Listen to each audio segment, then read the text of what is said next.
Hola, buenos días a todos. Les doy la bienvenida a nuestro curso internacional de revisiones sistemáticas. Nuestro curso va a ser la primera sesión hoy y la segunda sesión será el jueves. Serán de 9 a 12 del día. Tendremos conferencias y después de la conferencia, minutos adicionales para hacer preguntas, o sea, por favor, pueden irlas preparando. Les manda nuestro decano un saludo grande de bienvenida. No puede estar aquí por cuestiones de compromisos en este momento. Y bueno, pues este es un tema muy interesante, muy importante para nosotros, siendo Colombia uno de los centros en los que existe afiliación a Cochrane.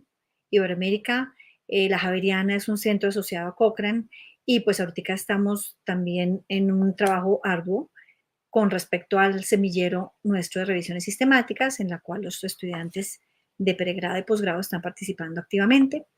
Entonces, les doy la bienvenida a nuestro curso. Nuestro primer conferencista es el doctor Oscar Franco. Oscar Franco se graduó de la Universidad Javeriana como médico en el 98 y después ha hecho múltiples estudios, múltiples investigaciones, completó maestría, doctorado y postdoctorado en epidemiología y salud pública en Rotterdam y ha trabajado en muchas universidades en Inglaterra, en bastantes sitios diferentes. También ha trabajado mucho en el grupo de enfermedad cardiovascular, en el grupo de envejecimiento y pues le damos la bienvenida, doctor Oscar Franco. Gracias. Doctora Granados, muchas gracias por la introducción y muchísimas gracias a todos los que nos acompañan hoy en línea. Voy a ir directamente al grano porque hemos preparado un curso que realmente es bastante intensivo. Son solamente, como decíamos, el día de hoy y el 9 de diciembre. Empezamos ahora a las 9 de la mañana y vamos a ir más o menos hasta la hora del almuerzo. Primero tenemos una charla que vamos a hablar de cuestiones generales de cuáles son los pasos para poder hacer una revisión sistemática y por qué hacerlas, que la voy a dar yo. Esta charla va a ser en castellano. Vamos a seguir con dos bibliotecólogas de Berna, que son excelentes bibliotecólogas y van a dar un taller sobre cómo construir búsquedas exhaustivas y bien hechas de una manera sistemática.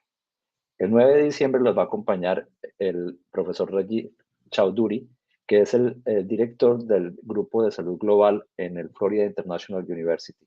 Él va a hablar sobre los métodos para metaanalizar, ya más detalle de cómo unir las cosas. Y luego a las 10 de la mañana, la doctora Diana Buitrago, colombiana, que trabaja con nosotros en Berna, va a hablar sobre las revisiones sistemáticas vivas. Una manera diferente de hacer revisiones sistemáticas. Va a presentar su experiencia, conceptos, metodología y ella va a cerrar el curso. Así que, sin más preámbulo, vamos al grano. ¿Por qué necesitamos las revisiones sistemáticas y los metaanálisis? Realmente lo que hemos visto es que han aumentado muchísimo en términos de estudios.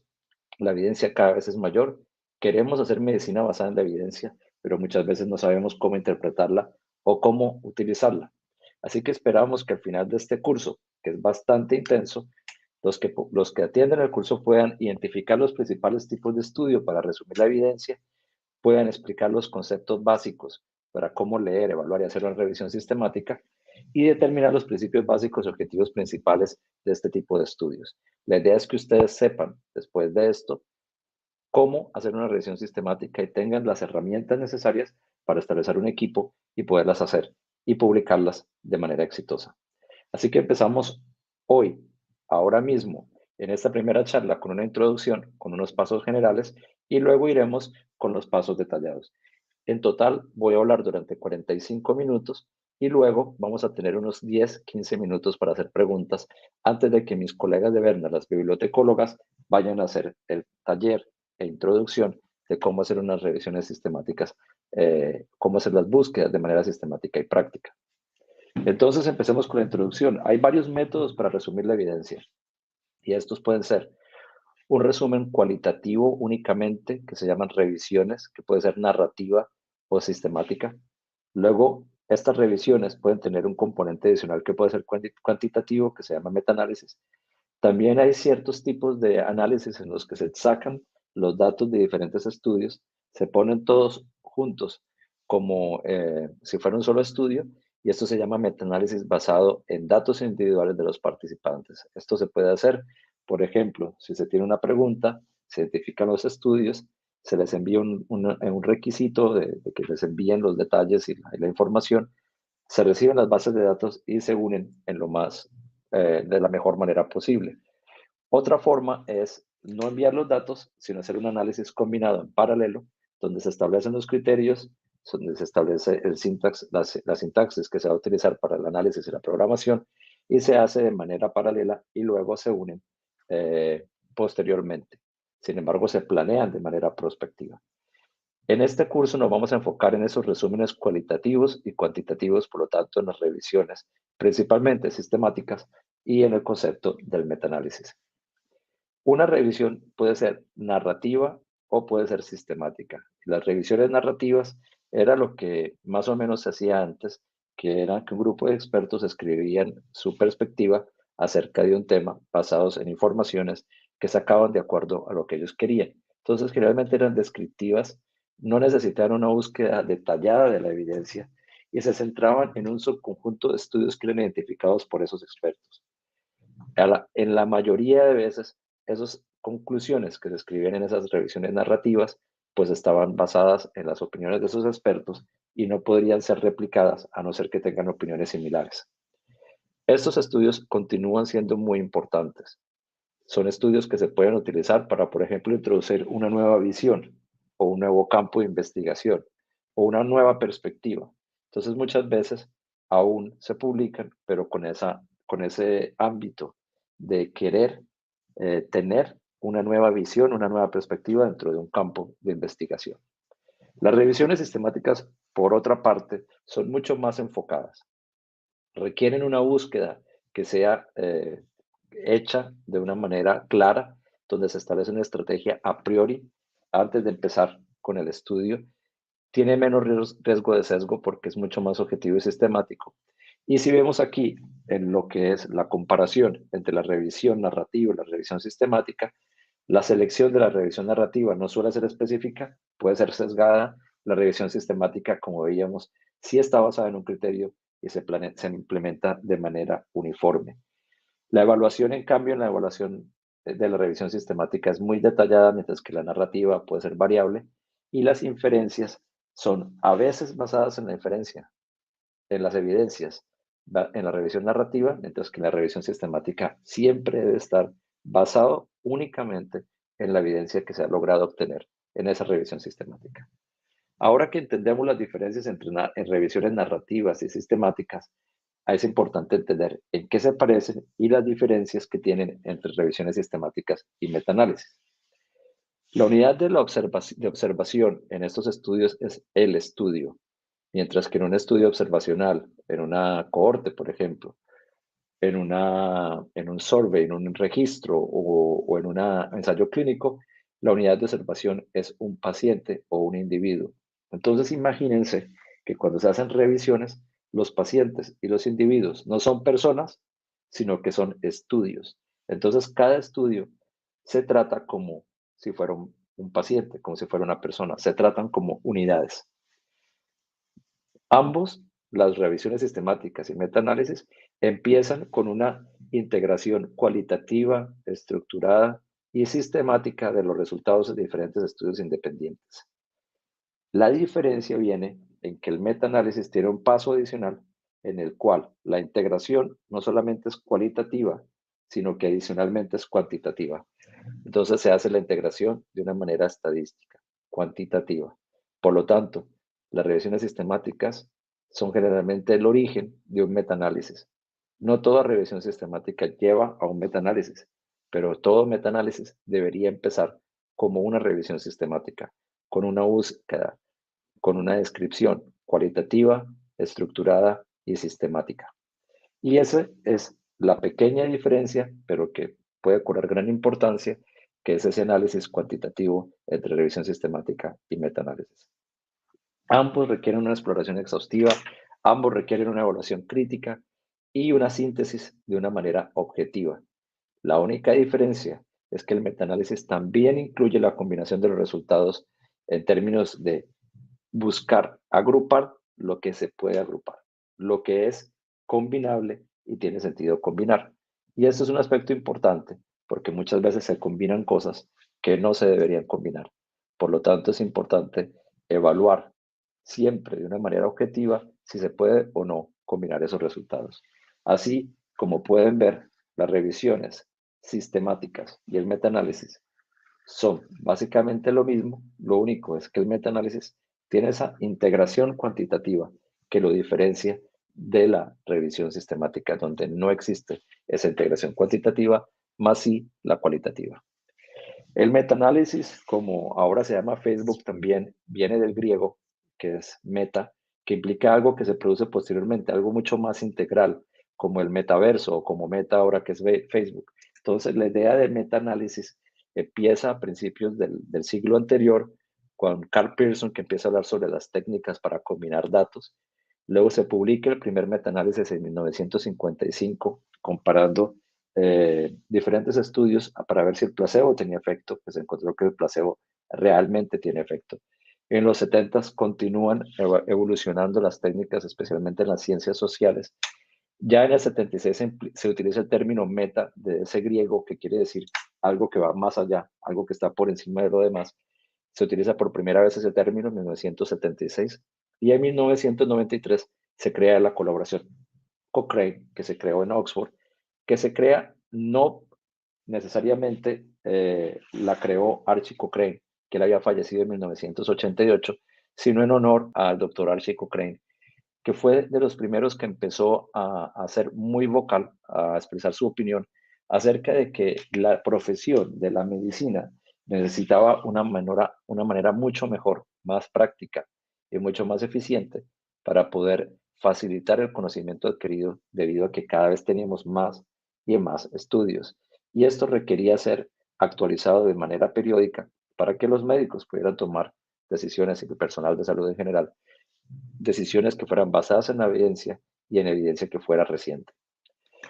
Y así también escribe en los 90 ya, el conocimiento adquirido debe sintetizarse para facilitar la comprensión de la verdad. Y continuamos hacia este paso que requerimos para poder traer la evidencia.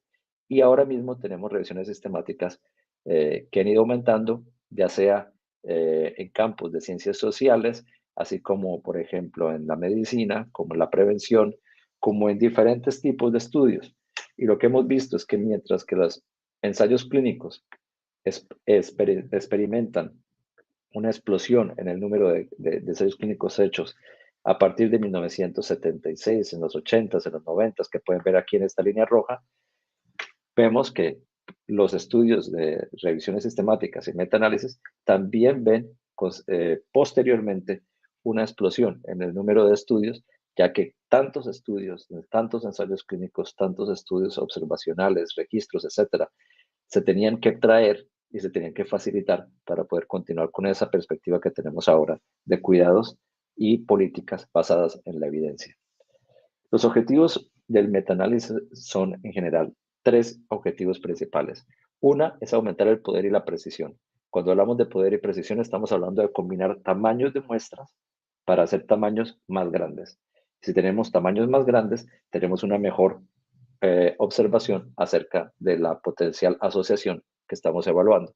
Segundo, es cuando tenemos campos en los que algunos estudios dicen que esto es bueno y algunos estudios dicen que esto es malo. Entonces tenemos resultados contradictorios. Y aquí hablamos por primera vez del término que en mi opinión es lo más importante, es como el santo grail del metaanálisis y la revisión sistemática, que es la heterogeneidad. Su presencia o su ausencia y la explicación de este nivel de heterogeneidad que existe son los factores más importantes para poder hacer una revisión sistemática y metaanálisis. Ya hablaremos de la heterogeneidad en las próximas diapositivas. Y también es importante para poder hacer análisis de subgrupos. Por ejemplo, muchos estudios incluyen poblaciones que en su mayoría son masculinas y no son mujeres. Entonces, al tener un tamaño de muestra más grande en los que varios estudios se agrupan, se pueden hacer subgrupos como, por ejemplo, mujeres separadas, hombres separadas, digo separados en términos de muestra, y podemos hacerlo por edad, o en niños, o en adultos, o en mayores, o personas que viven en Latinoamérica, o que son descendientes de hispanohablantes, etc. Esto nos puede ayudar para poder mirar qué tanto estos subgrupos pueden tener asociaciones diferentes y poder tener recomendaciones mucho más basadas en la evidencia y aplicadas a esas personas. En términos general, ¿cómo se hace un metaanálisis?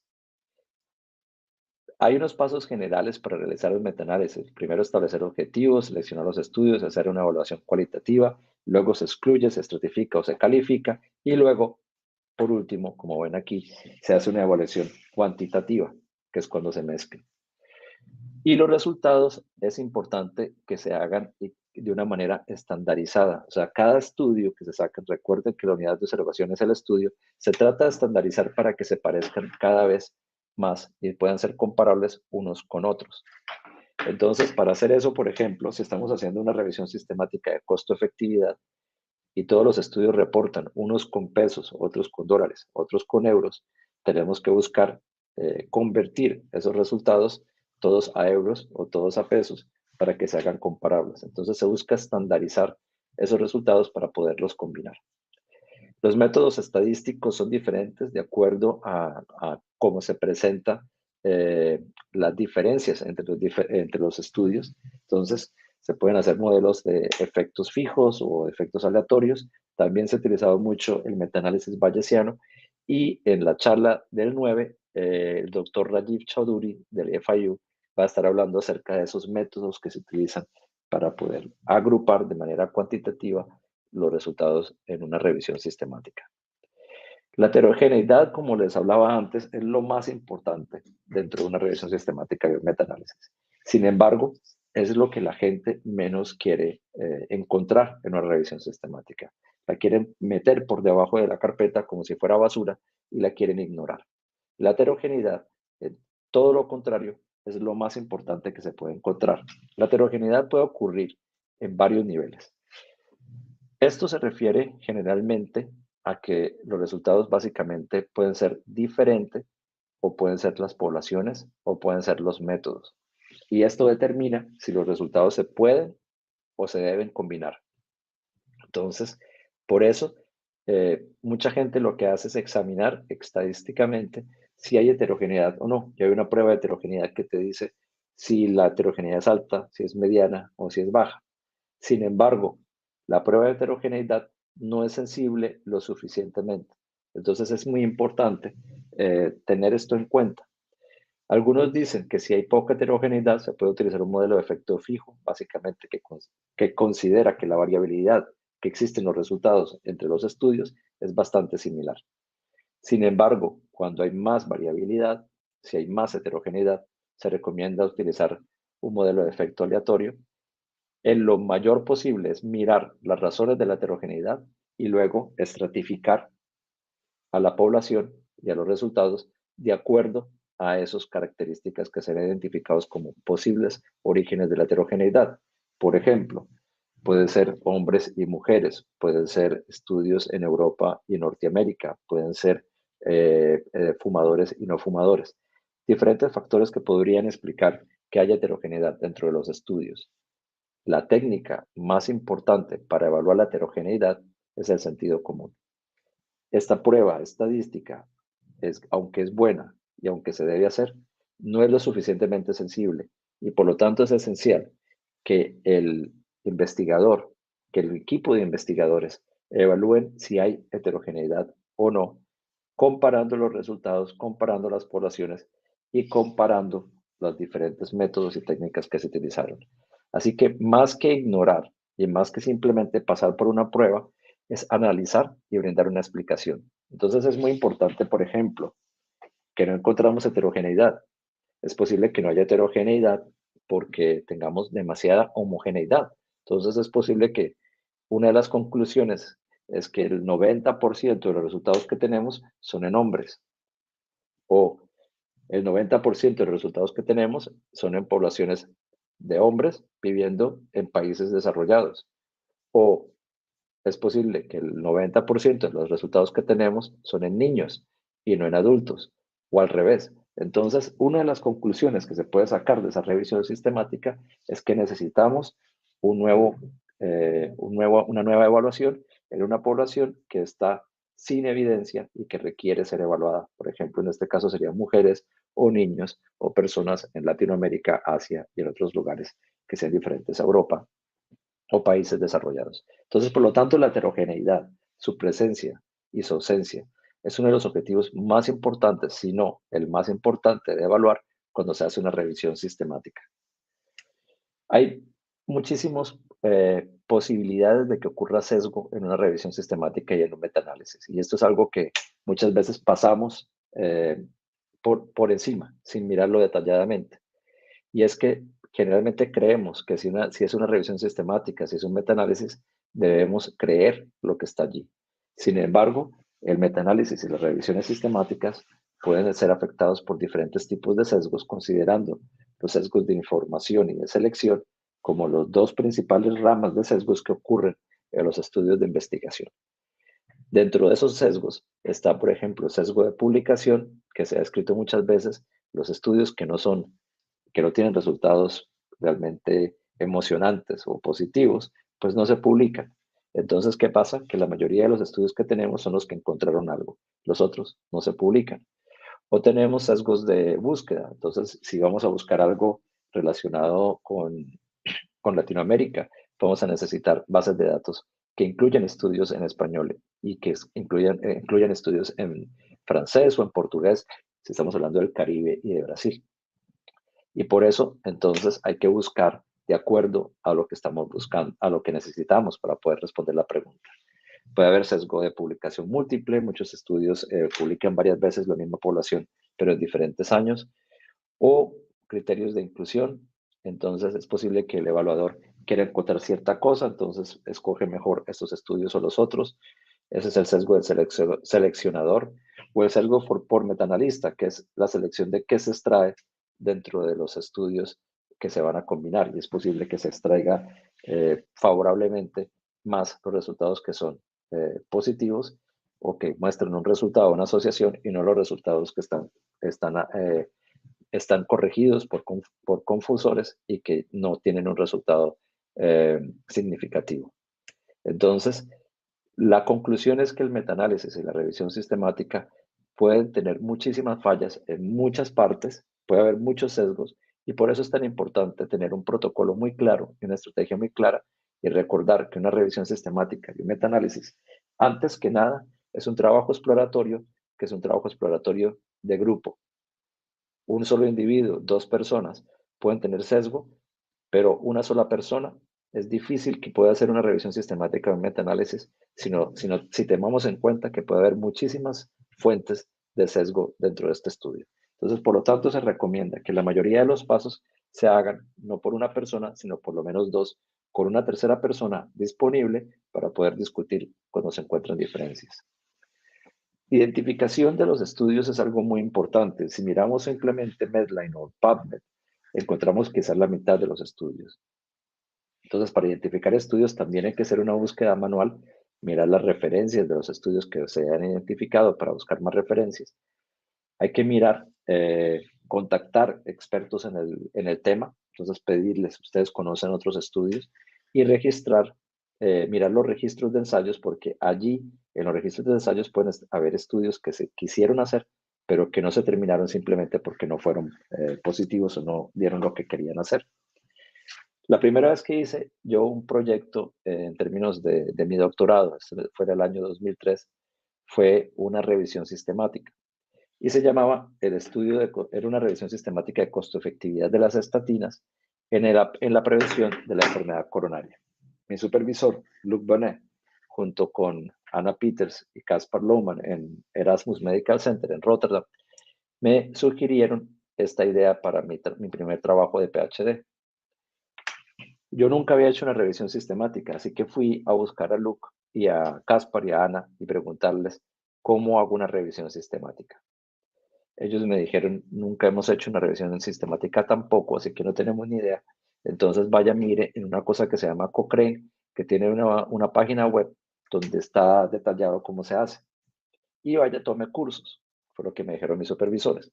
Pues yo tomé cursos, miré la página web de Cochrane, y lo que encontré básicamente es que había información demasiado complicada para el nivel que yo tenía, que era estudiante de PhD en mi primer año y era mi primer proyecto, o demasiado simple y no especificada, así que no tenía idea realmente de cómo hacer una revisión sistemática y cómo hacer un metaanálisis.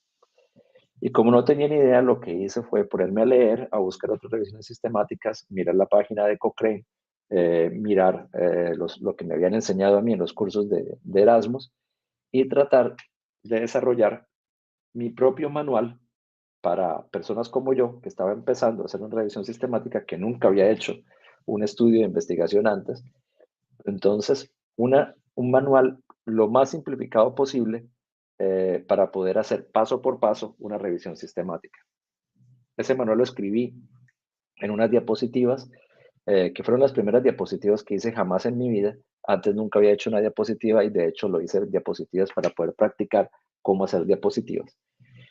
Lo escribí en el 2003 y desde entonces, cada vez que teníamos una revisión sistemática o metaanálisis, y hemos publicado unos 150, 160 revisiones sistemáticas y metaanálisis, cada vez que íbamos a hacer uno, que llegaba un estudiante o teníamos un grupo nuevo en el que íbamos a hacer una nueva revisión sistemática, pues les compartía, les decía lo mismo que mi supervisor, vaya miren la página web de Cochrane, vaya tomen cursos y aquí les doy un set de diapositivas que hice en el 2003 que están muy feas, pero igual ahí están detallados los pasos de cómo hacer una revisión sistemática.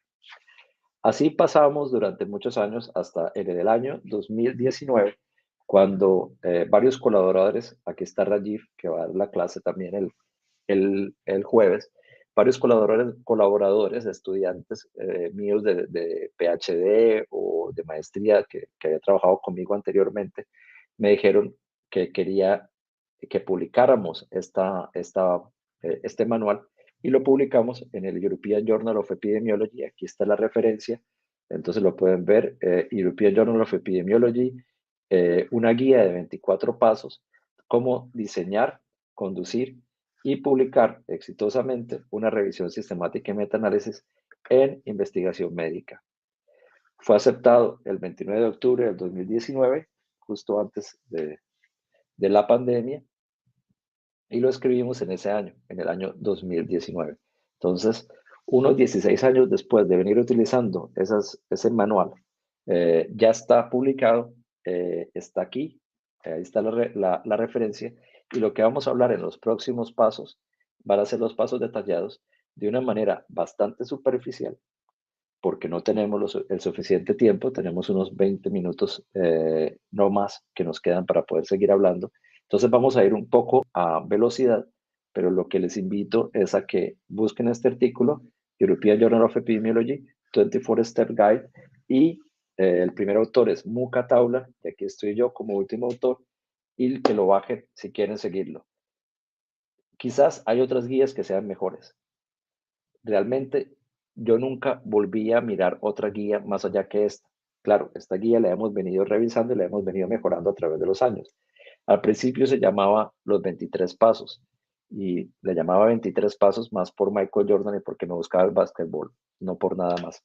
Pero luego decidimos revisar completamente esa guía y se convirtió en en esos 24 pasos de cómo hacer una revisión sistemática, y ese es el artículo que les recomiendo si lo quieren leer, que lo pueden utilizar para cómo realizar una revisión sistemática y un metaanálisis. Aquí están los 24 pasos.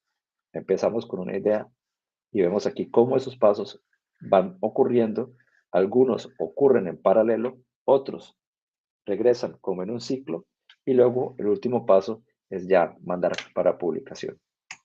Entonces, en los próximos 10, 15 minutos que tenemos para hablar, vamos a hablar rápidamente de esos 24 pasos detallados. Y aquí están esos 24 pasos. Si ustedes siguen uno por uno, o sea, en orden cada uno de los pasos, si establecen un equipo con el cual puedan trabajar, porque recuerden, metaanálisis, la revisión sistemática, antes que nada, es un trabajo de equipo. Si establecen un equipo, entonces van a poder llegar al punto 24, que es someter a publicación. ¿Qué se puede hacer? ¿Qué tanto demora seguir estos pasos por pasos para hacer una revisión sistemática? Entonces, el récord que nosotros tenemos es en un mes hacer 2 revisiones sistemáticas para la Organización Mundial de la Salud, porque teníamos que mandarlos lo antes posible, era parte del Global Action Plan que se publica en el año, creo que fue el 2013. Entonces necesitábamos hacer esas revisiones sistemáticas muy rápidas. Hicimos un equipo de 12 personas y lo pudimos lograr dentro de un mes, trabajando muy duro, completamente dedicado. Así como hemos tenido un estudio que se demoró un mes, también tuvimos una revisión sistemática que se tardó, creo que 8 años desde el principio hasta la publicación. Y se tardó tanto porque el número de estudios que había, la complejidad del estudio era demasiado grande y además tuvimos varios obstáculos para poder recoger los estudios. Luego salieron nuevos estudios y lo fuimos actualizando hasta que llegó un punto en que ya lo mandamos para publicación. Entonces, una revisión sistemática puede durar un buen número de tiempo, pero depende de las características del estudio. Hay 3 pasos que son muy importantes que ocurren en paralelo, que es definir la estrategia de búsqueda, y para eso vamos a tener un taller después de esta charla.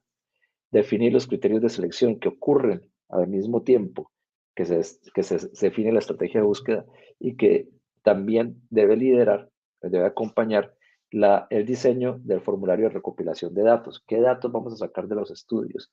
Entonces, en la medida que se van encontrando también estudios en la manera que se va haciendo la estrategia de búsqueda, se puede mirar qué formulario y qué datos se requieren. Y en la medida que esto se va haciendo, se va informando también los criterios de selección y se va mirando si los criterios de selección están bien. Entonces, estos pasos son esenciales, se establecen desde el principio y van en paralelo. Entonces, vamos paso por paso. La primera es establecer una pregunta de investigación que sea importante. ¿Cuál es la exposición? ¿Cuál es la intervención? ¿Qué hay publicado? Entonces es muy importante leer, explorar PubMed al principio. Es posible que ya haya otras revisiones sistemáticas en el mismo tema. Es posible que aunque haya otras revisiones sistemáticas en el mismo tema, estas no sean de calidad. O es posible que existan, pero hayan olvidado algunos aspectos importantes en el área. Que exista una revisión sistemática en el tema no precluye la probabilidad de tener o poder escribir una revisión sistemática y publicarla.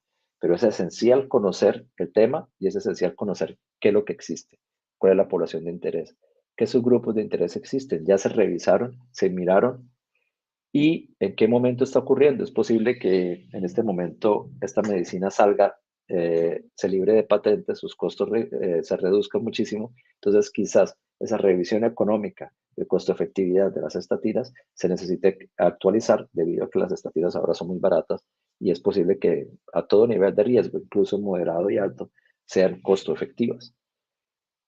Y es muy importante en el segundo equipo, en la segunda parte, formar el equipo. Y formar el equipo quiere decir buscar colegas, buscar expertos en el tema, buscar una guía de cómo se va a hacer la revisión sistemática, informarles qué tareas pueden tener, y eso se puede informar si se miran los 24 pasos de la revisión sistemática. Entonces, esos 3 pasos en paralelo que yo les hablaba son muy importantes: la estrategia de búsqueda, hacerla en diferentes bases de datos. Hemos publicado también, hay un estudio que publicamos sobre qué bases de datos seleccionar. Lo que generalmente recomendamos es seleccionar, por ejemplo, PubMed, agregar algo como Embase. Google Scholar también se puede agregar, pero por lo menos tener 3 o 4 bases de datos es esencial para poder tener la capacidad de identificar todos los estudios. Establecer los criterios de selección, que esos dependen de la pregunta de investigación y que tienen que ver mucho con la exposición, con el resultado, con la población de interés, con el idioma, el diseño del estudio. Ya no es excusa poder quitar estudios por idioma. Ahora, con el Google Translate, que cada vez está mejor, se pueden traducir casi que cualquier estudio en cualquier idioma. Entonces, tener como excusa, saco a estudios que no sean en español y en inglés, ya no es un criterio de selección. Anteriormente yo creo que muchos lo utilizaron, sin embargo, ahora mismo o se buscan amigos que hablen el idioma o se utiliza el Google Translate en lo máximo posible. Diseño de estudio es importante porque hay que tomar en cuenta que una de las fuentes de heterogeneidad más grandes es en el diseño de estudio. Hablábamos de la heterogeneidad que puede tener diferentes fuentes, diferentes diferencias en población, hombres, mujeres, niños, adultos, mayores, diferencias en el diseño. Entonces, por ejemplo, ensayos clínicos o estudios observacionales, que generalmente no se deben combinar. O tercero, diferencias en los resultados. o los análisis que se utilizaron para sacar esos resultados. Entonces, estas fuentes de heterogeneidad se tienen que tomar en cuenta y es posible que se puedan incorporar en los criterios de selección. Entonces, por ejemplo, yo puedo decir, no quiero cartas al editor, no quiero estudios observacionales, solo me voy a enfocar en ensayos clínicos. Y eso sería un criterio de selección. Es muy importante establecer esos criterios de selección basados en la pregunta de investigación. Luego se diseña el formulario de recopilación de datos, que es el instrumento que se va a emplear para extraer los datos, que incluye datos sobre aspectos cualitativos como la fecha, la financiación, la ubicación, características de los participantes, características de la exposición, características del resultado. Y, por ejemplo, en este caso, este es un estudio en el que vemos los criterios de selección. Estudios fueron incluidos si eran estudios randomizados o estudios cross-seccionales, etc. Estamos hablando de diseño de estudio. En mayores de 18 años, estamos hablando de la población de interés, que evaluaban los efectos del chocolate, y este es el estudio que la doctora Adriana Buitrago publicó en el British Medical Journal en el 2008, creo que fue, que estudiaban los efectos del nivel de consumo de chocolate y que tenía como desenlace de interés las enfermedades cardiometabólicas. No teníamos restricciones de idioma y se excluyeron estudios solamente mujeres embarazadas, cartas, revisiones sistemáticas, metaanálisis. Ven aquí diseño de estudio, poblaciones de interés o poblaciones de no interés en este caso. O en este caso queríamos evitar cualquier tipo de heterogeneidad comparando con la población adicional y estudios que no fueran hechos en humanos. Entonces vemos aquí características de la población. Eso es esos son unos criterios de selección. Luego se escribe el protocolo, cuál es la pregunta de investigación, un poco de introducción, qué estudios existen, cuáles van a ser los objetivos generales y detallados de la revisión, qué métodos se va a utilizar y se registra la revisión. Entonces, como decíamos, la pregunta, los objetivos, el diseño, los criterios, las estrategias de búsqueda y el plan de análisis. Y hay varias plataformas para registrar, ya sea en Cochrane o se puede registrar en Próspero. Perdón que mi hijo me vino a saludar. Esta estrategia se tiene que ejecutar, como les decía, en varias bases de datos. Por ejemplo, en Medline, en Embase, en Cochrane, en PubMed, Web of Science, Scopus o Pascal. Y luego esas referencias se tienen que juntar en un archivo único como en EndNote para poder compartir con otros investigadores para que ellos también puedan evaluar si esas referencias se van a integrar o no. Es esencial recordar que la unidad de observación son los estudios. Entonces, como cuando se tiene un ensayo clínico o un estudio de observaciones, entonces cada paciente, cada persona, en este caso cada estudio, recuerden, la unidad de observación es el estudio, debe tener un número de identificación para poder referirse a ese estudio y de hablar si se incluyó, si no se incluyó y por qué no se incluyó, para que no se vaya a presentar duplicación o para que no se vaya a cometer ningún error.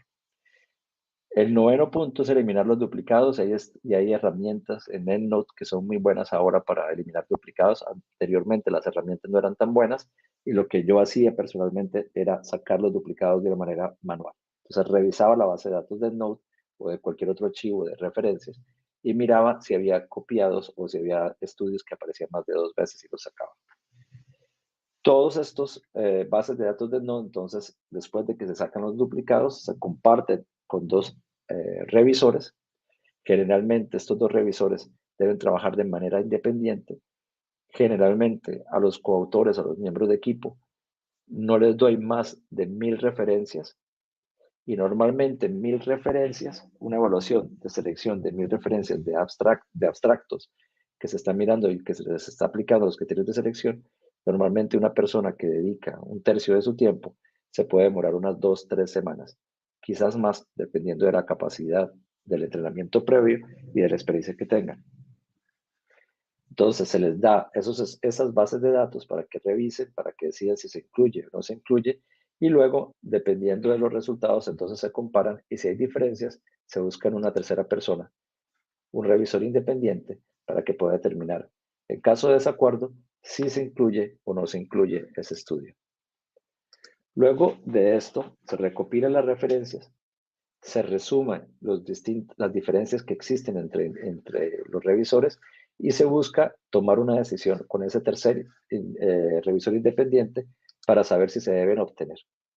Y si se deben obtener, entonces viene un proceso que puede tardar tiempo también, porque se tiene que bajar todo el texto de los estudios seleccionados. Hay veces que o están en la biblioteca local, o están en Google Scholar, o están en otra página que es muy buena, que es ResearchGate, que se llama ResearchGate. O lo que pueden hacer también, y lo que hago frecuentemente, es mandarle un mensaje a los autores de los estudios y pedirles una copia en PDF. Luego de eso, se revisan cada uno de los estudios de acuerdo a los criterios de selección ya aplicados a todo el texto del estudio y se decide nuevamente en grupos de 2 revisores independientes y uno adicional en caso de desacuerdo. Es muy importante, como les decía, escribirles, no solamente para pedirles la copia de PDF, pero también para preguntarles si saben de otros artículos, escribirle a los expertos. Y los expertos son personas que han publicado mucho en el tema o los primeros autores o los autores de contacto que aparecen en los artículos. Y generalmente se pueden contactar. Se busca el email, se les escribe un email, estimado doctor, actualmente estoy haciendo un estudio en tal y tal pregunta, encontré su estudio de tal referencia y quisiera preguntarle si usted sabe de otros estudios que estén en desarrollo o sin publicar.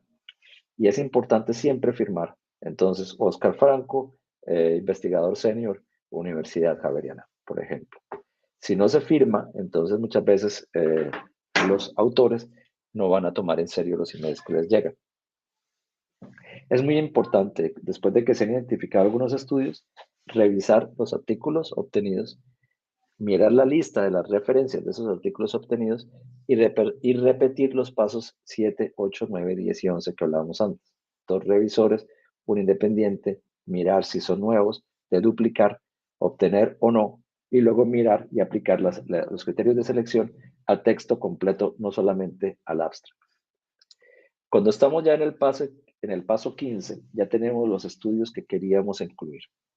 Es muy importante entonces hacer la selección final. ¿Qué es lo que vamos a incluir? ¿De dónde lo sacamos? ¿De qué bases de datos? ¿Fueron de contacto con expertos o listas de referencia? ¿Y por qué esos que se han obtenido, esos estudios que se seleccionaron después de la primera revisión de solamente extractos, que se bajaron el texto completo, por qué se van a excluir?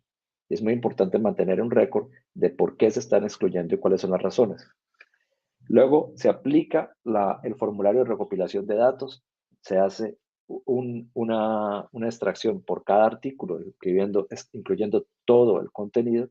Generalmente lo hacemos con 2 investigadores independientes, con uno que está revisando, y generalmente lo hacemos de manera directa a una base de datos de Excel o cualquier otra base de datos que pueda permitir análisis y facilitar la comparación. Luego, es esencial evaluar la calidad. De acuerdo a las características de los estudios, hay diferentes formatos de calidad, como por ejemplo en Newcastle, Ottawa, y estos se pueden utilizar también en equipos de 2. Entonces, 2 investigadores completamente independientes con un formato de calidad evalúan la calidad de cada estudio y luego comparan las diferencias y también se tiene que tomar un tercer evaluador en casos de que haya grandes diferencias en la evaluación de calidad. Ya para terminar en el paso 18, entonces se trae todo en una base de datos para el análisis, ya sea en Excel o en cualquier otra base de datos, y luego viene la pregunta, ¿se pueden combinar o no? ¿Qué tanta heterogeneidad existe? Recordar que la heterogeneidad es el punto más importante de las revisiones sistemáticas y puede ocurrir por características de la población, características del estudio o sus resultados. Entonces, es esencial luego tomar la decisión cuando pasamos por aquí, si combinar o no en el paso 20.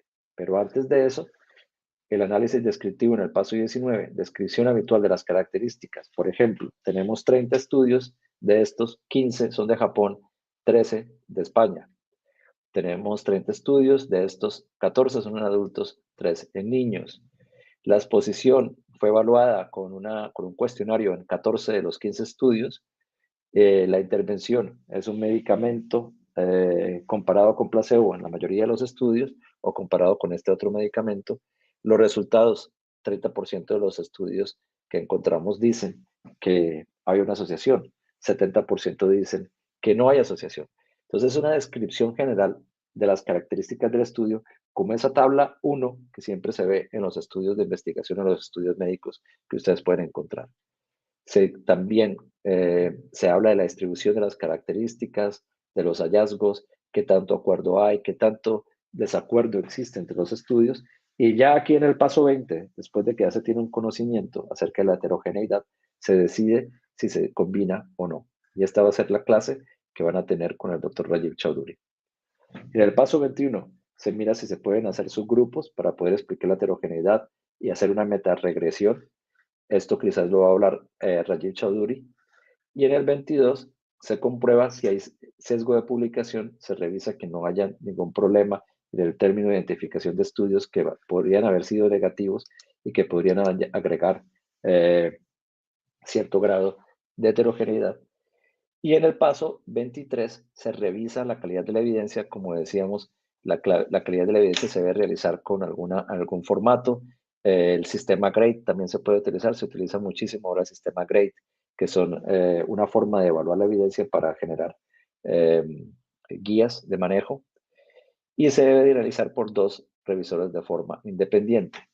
Ya en el paso 24 se informa, básicamente se prepara la publicación, se mira diferentes formas de preparar y de presentar. Por ejemplo, está el quórum, que habla de la calidad de los reportes de metaanálisis, o el MUS, que son para estudios observacionales, o la declaración Prisma, que no son guías, sino simplemente son recomendaciones. Y esto ayuda muchísimo porque esta es la que se utiliza en estos días, la pueden encontrar en esta página web y ayuda muchísimo para saber qué reportar y qué presentar y cómo presentarlo en una revisión sistemática y en un metaanálisis. Más o menos se ve así. Entonces viene por detalle dónde está el título, dónde están los métodos, se reportó qué datos, se resumieron los resultados, tuvieron limitaciones, cuáles fueron las conclusiones. Entonces más o menos así se reporta, y se reporta en qué página está. Así se ve más o menos cómo reportar y qué informar en términos del flow diagram, que es cómo se identificaron los estudios, de dónde salieron, a qué fecha se hizo la investigación, de dónde vienen, por qué se excluyeron los estudios. Ese es el análisis del estudio de chocolate de la doctora Buitrago. Entonces aquí nuevamente la tabla 1, las características de los estudios, la intervención, el diseño, y aquí la típica presentación que se llama Forest Plot, que lo que busca es mostrar qué tanto acuerdo o desacuerdo hay entre los estudios. Como ven, aquí hay una línea que más o menos dice 1, que quiere decir no efecto. Si está para este lado, quiere decir que encontraron un efecto que aumenta la asociación con el desenlace de interés. Si está para este lado, reduce la asociación con el desenlace de interés, en este caso, falla cardíaca, stroke o enfermedad cardiovascular. Estos son los intervalos de confianza, y este cuadrito muestra el tamaño del estudio.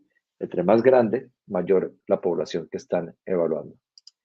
Y así también se evalúa el sesgo de publicación. Ya para el tiempo, voy a parar aquí. Estos son los pasos en detalle. Les recuerdo que está la referencia de ese estudio, European Journal of Epidemiology, publicado en el 2019. El primer autor es Muka, el último autor soy yo, para que lo puedan identificar de la manera más fácil. Cualquier cosa, estoy a la orden para que me escriban un email, para que me cuenten si necesitan ayuda. En conclusión, el crecimiento exponencial de la evidencia requiere una síntesis de la evidencia. Las revisiones sistemáticas no solamente son útiles, son esenciales para la práctica clínica. Y vamos a tener ahora unas preguntas, luego continuamos con las bibliotecólogas de Berna. El 9 de diciembre estará el doctor Rajiv Chaudhuri y luego la doctora Diana Buitrago para hablarles más sobre el metaanálisis. Entonces, aquí ya termino la presentación, y antes de que se me olvide, les deseo un feliz día de las velitas, porque hoy es 7 de diciembre. Entonces, celebren, pero con cuidado y no se vayan a quemar. Gracias. Mil gracias, doctor Franco. Mucha información hemos obtenido, pero organizada, y se puede utilizar mucho para todo lo que queremos hacer.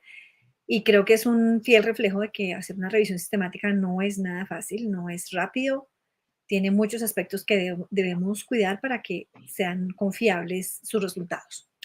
Tengo una pregunta muy interesante de la doctora Erika, que pregunta: ¿qué pasa si se incluyen estudios con varios diseños metodológicos? ¿No debo tener en cuenta sus resultados? ¿Pierde la validez? ¿No sirve? Sí sirve. Y es importante, gracias Erika por la pregunta, es importante tener en cuenta que cuando se vayan a combinar, recuerden que todos los metaanálisis son revisiones sistemáticas que empiezan como revisiones sistemáticas. Entonces, cuando se vayan a combinar, cuantitativamente no se deben combinar cuando los diseños son muy diferentes. Entonces, ensayos clínicos con observacionales, no combinarlos, sino que se combinan de manera separada.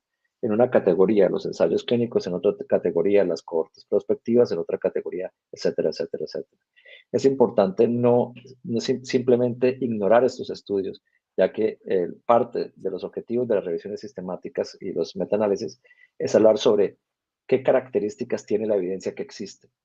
Entonces, si no encontramos suficientes ensayos clínicos, sería una de las principales conclusiones del estudio. Y no se puede ignorar el resto de estudios, es bueno incluirlos. Muy bien. La siguiente pregunta es si hay que excluir los estudios primarios que tienen alto riesgo de sesgo o que son de baja calidad metodológica. Igual que con la anterior pregunta, gracias por la pregunta. Una de las principales conclusiones de una revisión sistemática es que la evidencia tiene o un alto grado de calidad o muy bajo grado de calidad. Si se criterio de selección, la calidad, entonces no vamos a poder responder cuáles son las características en términos generales de la calidad de los estudios en el tema. Entonces, por ejemplo, digamos, el uso de ibuprofeno para prevenir hospitalizaciones en COVID-19. Si se excluyen todos los de baja calidad, pues no vamos a tener una idea de cuáles son las características generales de la evidencia. Entonces, la calidad se debe utilizar para describir y se puede utilizar también para estratificar, pero generalmente prefiero no utilizarla para excluir. Muy bien. Siguiente pregunta es, ¿cuándo es recomendado incluir metaanálisis? ¿Qué criterios hay que tener en cuenta? Gracias, Luisa Daniela, por la pregunta. Entonces, nuevamente, la heterogeneidad.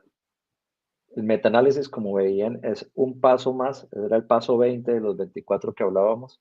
Entonces, se decide ya hacia el final, cuando ya se conocen los estudios, cuando ya tenemos una idea de la heterogeneidad, y hay que hacer una evaluación estadística acerca de la heterogeneidad. Rajiv Chaudhuri les va a contar un poco sobre esa evaluación estadística. Sin embargo, esa evaluación estadística no reemplaza la herramienta más importante, que es el sentido común, ya que la heterogeneidad no solamente se presenta en los resultados, sino también en las características de los estudios y en las características de la población. Si las poblaciones son demasiado diferentes, no se deben combinar, así los resultados sean homogéneos. Entonces, los criterios que deben tener en cuenta es, estamos mirando las mismas poblaciones, son las poblaciones comparables, los métodos que se utilizaron son comparables, los resultados son comparables o son realmente diferentes. Si tenemos estudios de ancianos y niños, ¿tendría sentido combinarlos? Así los resultados fueron los mismos. Entonces, utilizar el sentido común y el conocimiento clínico, que es al final, es el objetivo principal que tenemos de la síntesis de la evidencia, es favorecer el conocimiento clínico. Y partimos del conocimiento clínico para poder mejorarlo. Muy bien. Y si nos puedes hablar rápidamente sobre las subclases de revisiones sistemáticas que son como recientes, ¿no? Las revisiones rápidas, las revisiones vivas, las revisiones de revisiones y las revisiones amplias. Sí, cada vez salen más subtipos de revisiones y de análisis de la evidencia. Es como un poco como las características de sesgo, que tenemos el de información y el de selección, y de ahí para adelante se fueron creando una gran cantidad. Yo creo que este tipo de clasificaciones a veces ayudan para la gente que les gusta clasificar cosas o que tienen pensamientos binarios. En general, yo creo que es importante entender que las revisiones sistemáticas se deben hacer seriamente y siguiendo todos los pasos, así sean rápidas. Y las revisiones de revisiones es algo que está apareciendo porque tenemos una explosión de revisiones sistemáticas, entonces mucha gente trata de combinarlos. También hemos visto revisiones combinadas con análisis de datos originales. También se puede utilizar. Lo importante es mantener esos pasos, esos criterios, mantenerlos al máximo y no violar y no permitir la entrada de sesgo dentro del diseño del estudio. Por hacer algo rápido no se tiene que hacer mal. ¿Y qué tan importante es registrar un estudio en Próspero? Sirve para poder informar a la comunidad que ya hay alguien que está trabajando en el tema.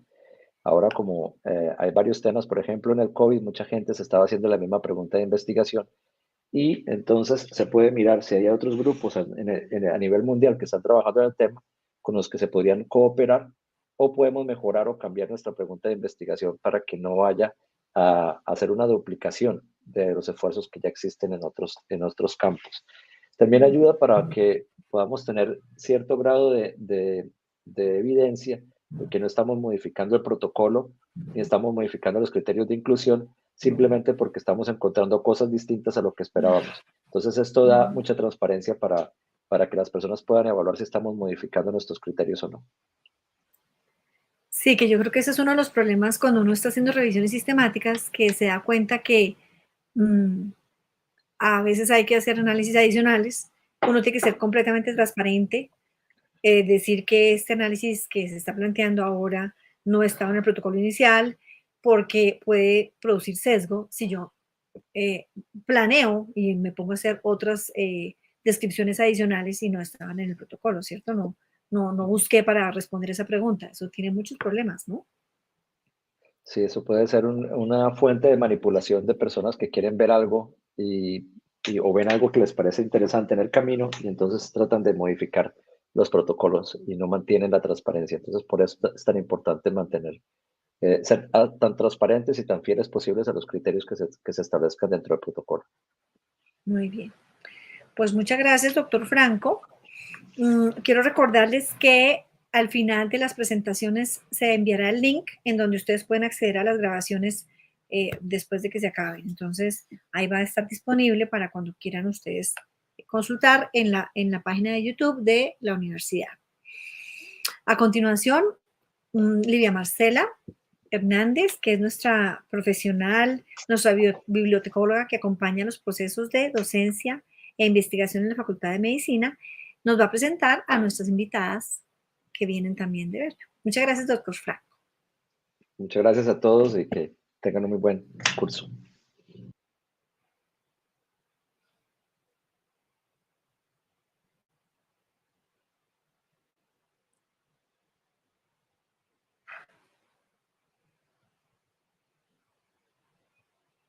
Los métodos que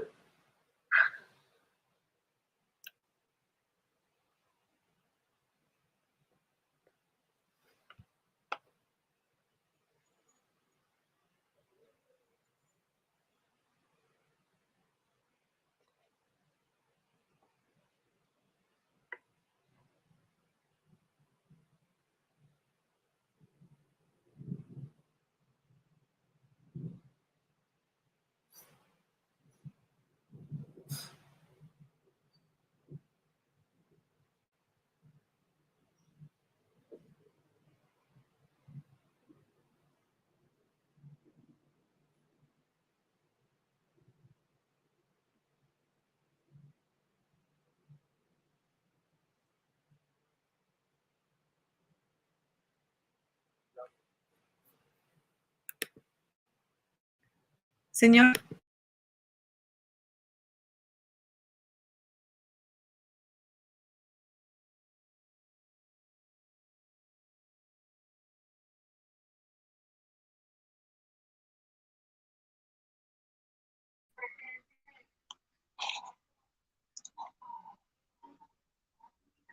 Hola, buenos días, ¿me escuchan? Bien. Gracias, doctora. Nuestra siguiente charla, ¿cómo construir búsquedas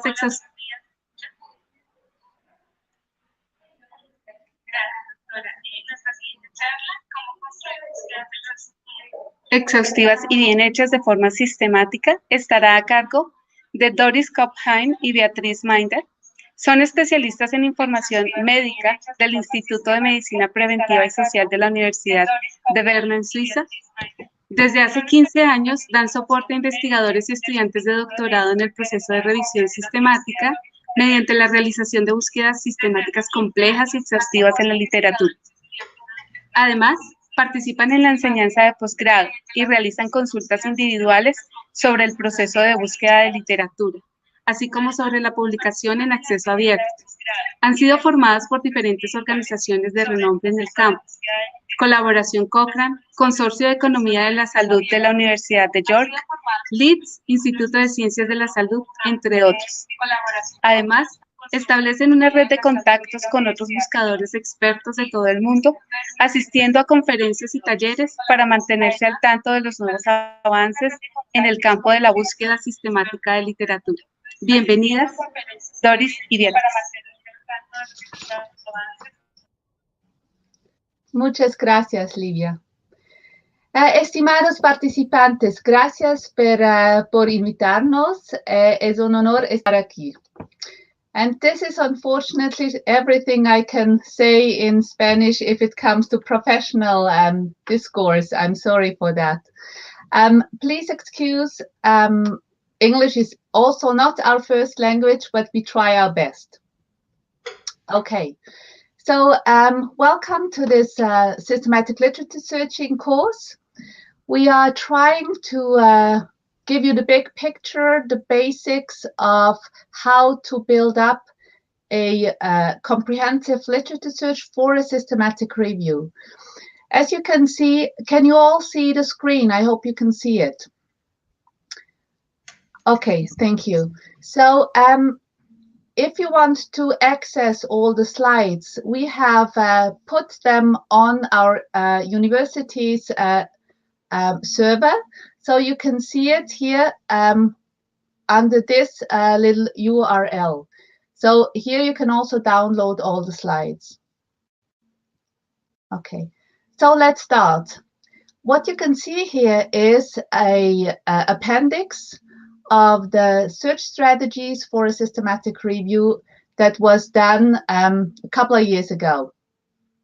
What you can see here is they have been searching in different databases with different interfaces, and also they have exactly reported everything they did. So with all the search terms they used, with how they put them together to get to the studies they had found, and then afterwards screened and also extracted the data.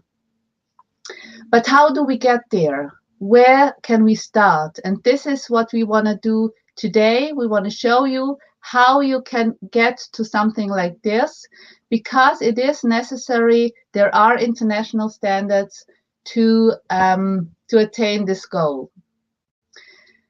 First of all, we have put together a roadmap to systematic literature search. So you can see there are different columns. There is preparation, work to do.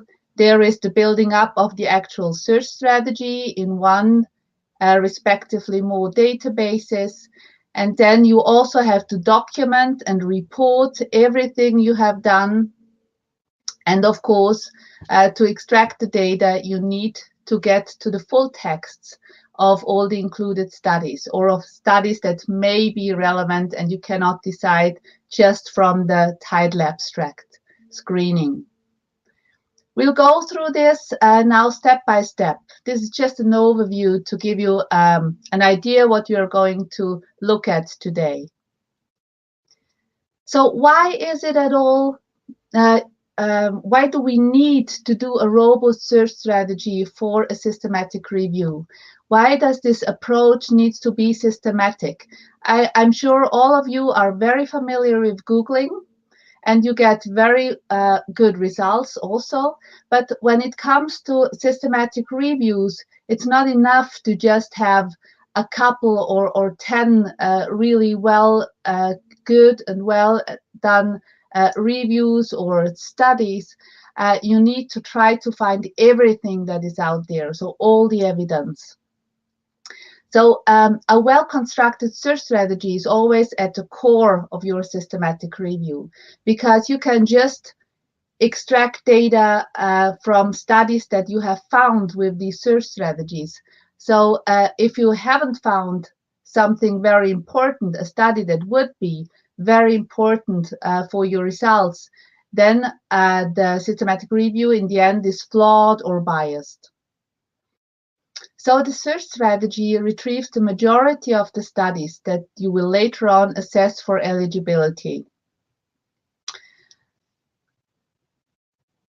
if you need help with this process, I mean, this is here just the basics, so you know how to start and where to start. If you need help, always turn to your local information specialist for support. They are the search experts. They can also help with the different database usage, with how you can really dig into these databases and get the most out of them. This is something we cannot do today, to go in the individual databases and show you how, you know, the syntax works. What we cover here is just the method of a systematic search, how to build it. And this is general for all the databases. Okay, how do we start here? At the start, you always have a research question, maybe a clinical research question or a research question. And to make that question answerable, what you need to do is you try to pick the main concepts of your question. So maybe if you have a clinical question, a population may be involved, or a problem, patients. You can see that there is a framework called PICO, and I'm sure all of you are familiar with that. It's about population, intervention, comparison, and outcomes. So many intervention questions can be put into this framework, the PICO framework, and then it's much easier to make the key concepts, to make them visible. Of course, there are other frameworks beyond PICO for other questions, like qualitative evidence synthesis or even health policy management. And we have just put all the links here together for you so that you can, for yourself, look that up. So this is an example just to show you how that works. Here is a clinical question.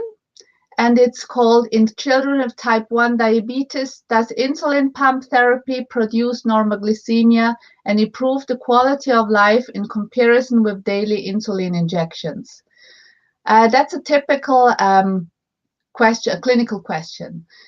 What we see here is, if we put it into these concepts, then we see that the problem is the diabetes type 1, and the population would be the children or the adolescents. As for the intervention, what we want to look at is the insulin pump therapy.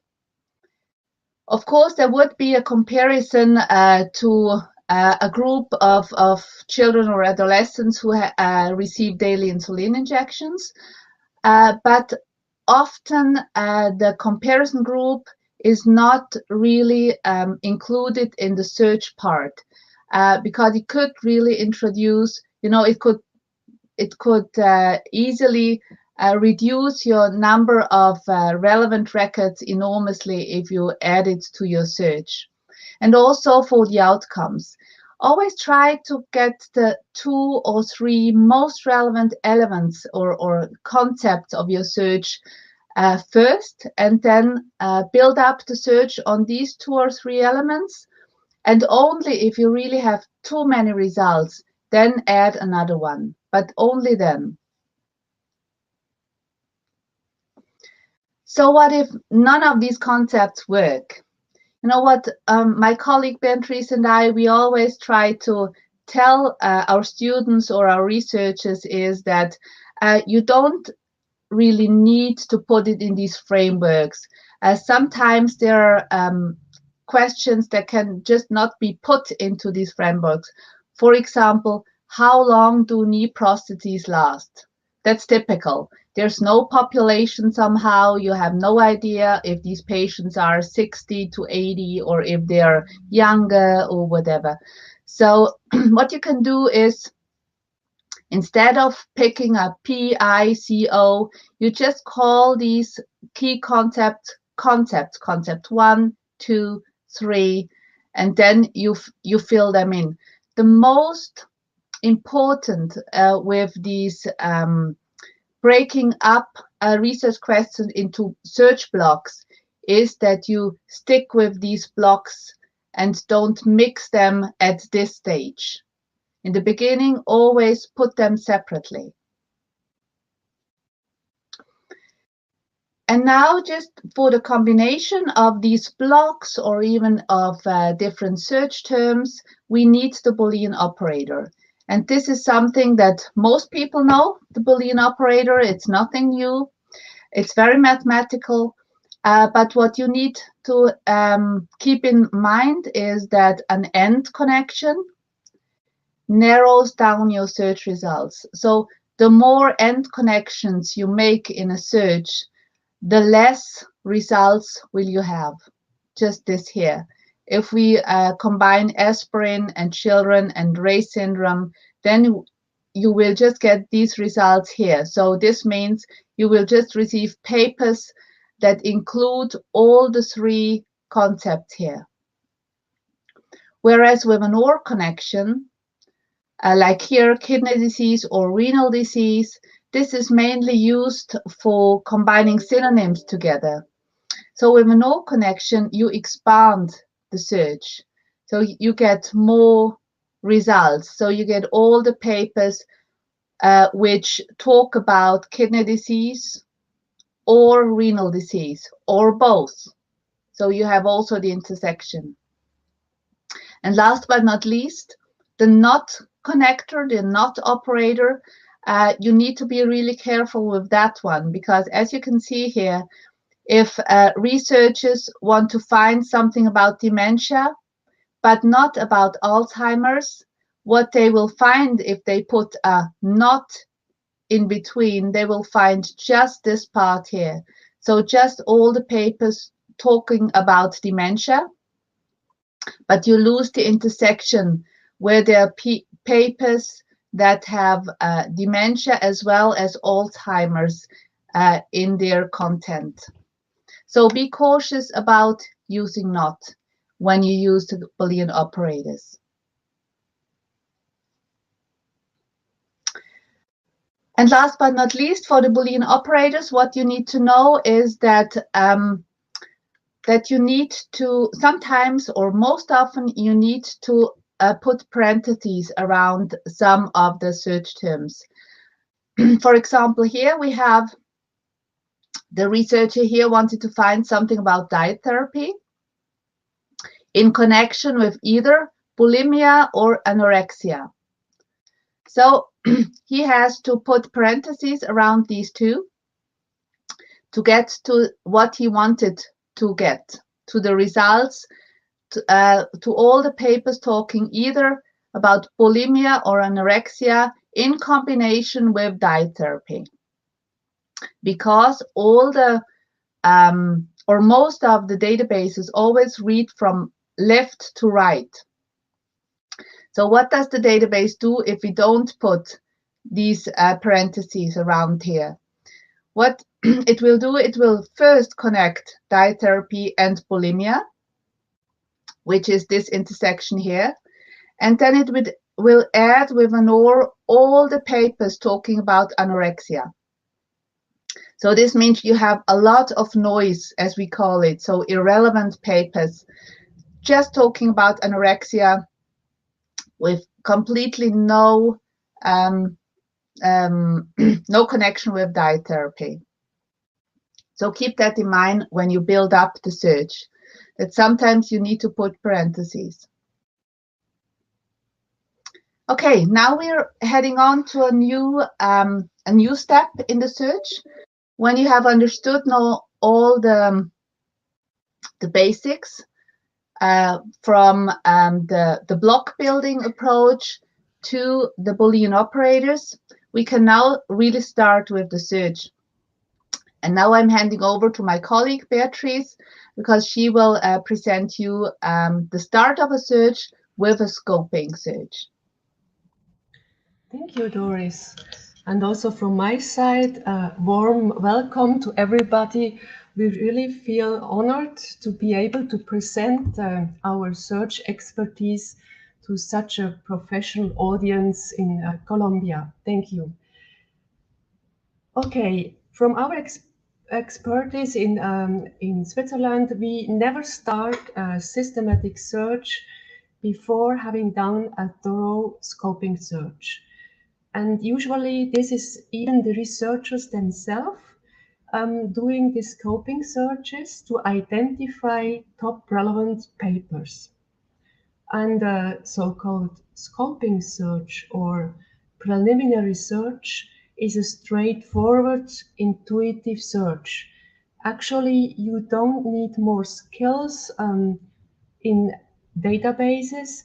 What you need is what Boris mentioned beforehand, the logic connection of blocks. And you can also start with one very good paper you know or your supervisor has given you, and then open from this one citation to more relevant papers in your topic. That's bullet 2, techniques like snowballing or citation chaining.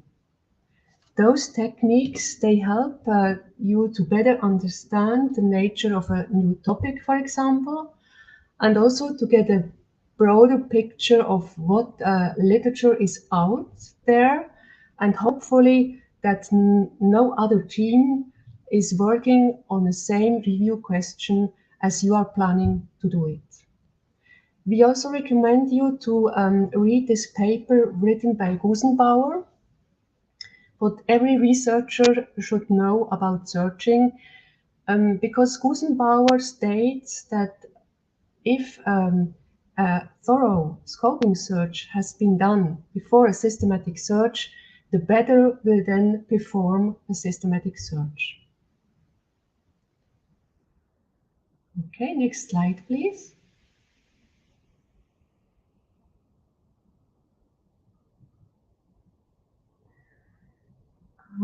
I can only see now in the presentation. Oh, thank you, great. So where would you perform a scoping search? This is very individual. Some persons prefer PubMed. We personally, we like Google Scholar. And with some little tricks, you can easily perform quite a good comprehensive search in this broad search engine, Google Scholar. The tricks are: first, build blocks. This is also true for Google Scholar. So in our training example, we first concentrate on insulin pump or insulin delivery.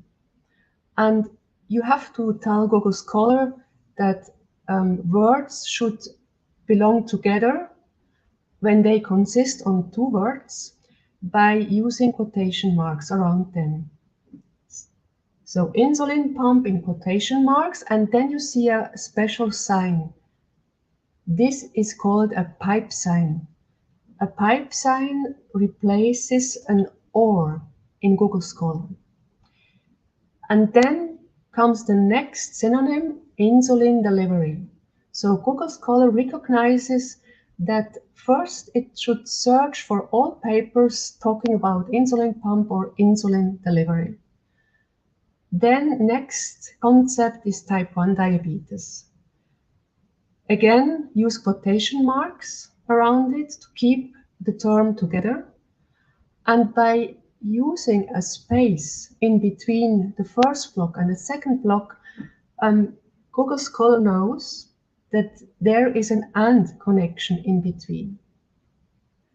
And the third block are the children or adolescents. Again, the pipe sign means or replaces an or combination. Why using those pipe signs and spaces instead of ors? By the way, brackets, parentheses, they are ignored by Google Scholar. You can put them, but Google Scholar ignores them. So why using those tricks? It's because it gives your search, it makes it clearly arranged. Because sometimes we have large blocks and then it gets confusing with all these ors and ands, because you have to put your whole search in one line. Another tip to save space is at the bottom of the slide, you can see the tip how to combine cardiovascular disease or heart failure or heart disease. You don't have to repeat every term alone. You can even put them together, combine them by using quotation marks and pipe signs together. But this is a bit elevated, needs a bit training, but it works really good.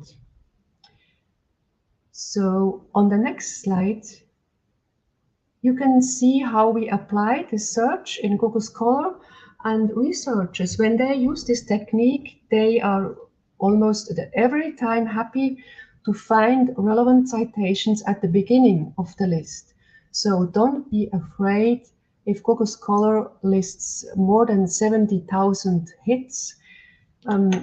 This is always the case, but we are just looking at the first, let's say, 1, 2, or 3 pages.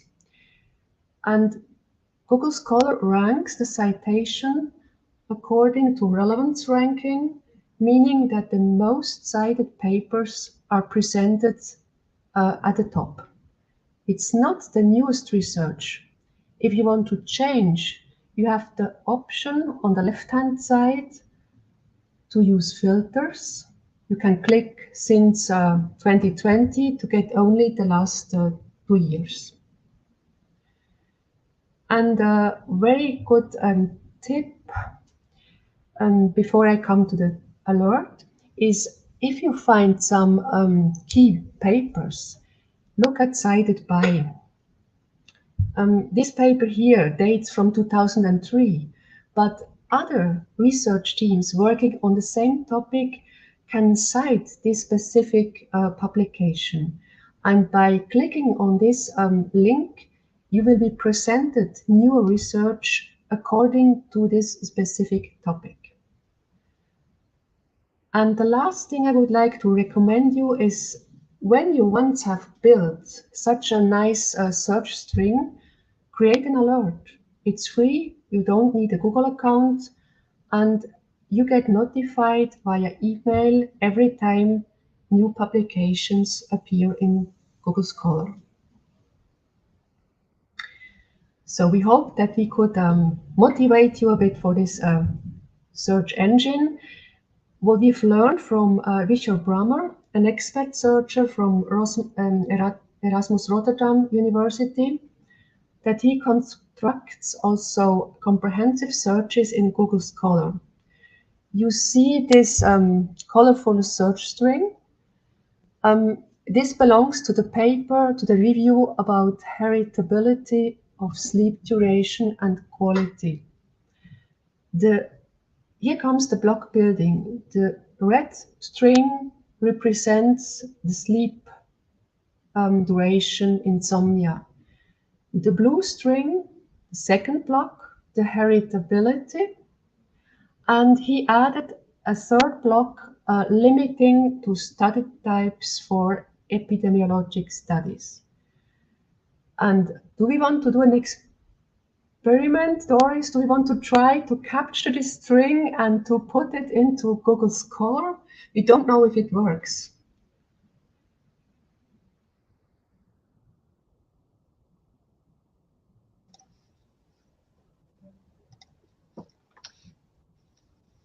Okay.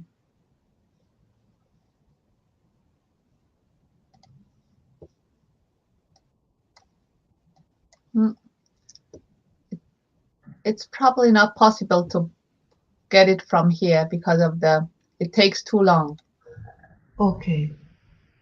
Okay, then the audience can try it on their own, I guess,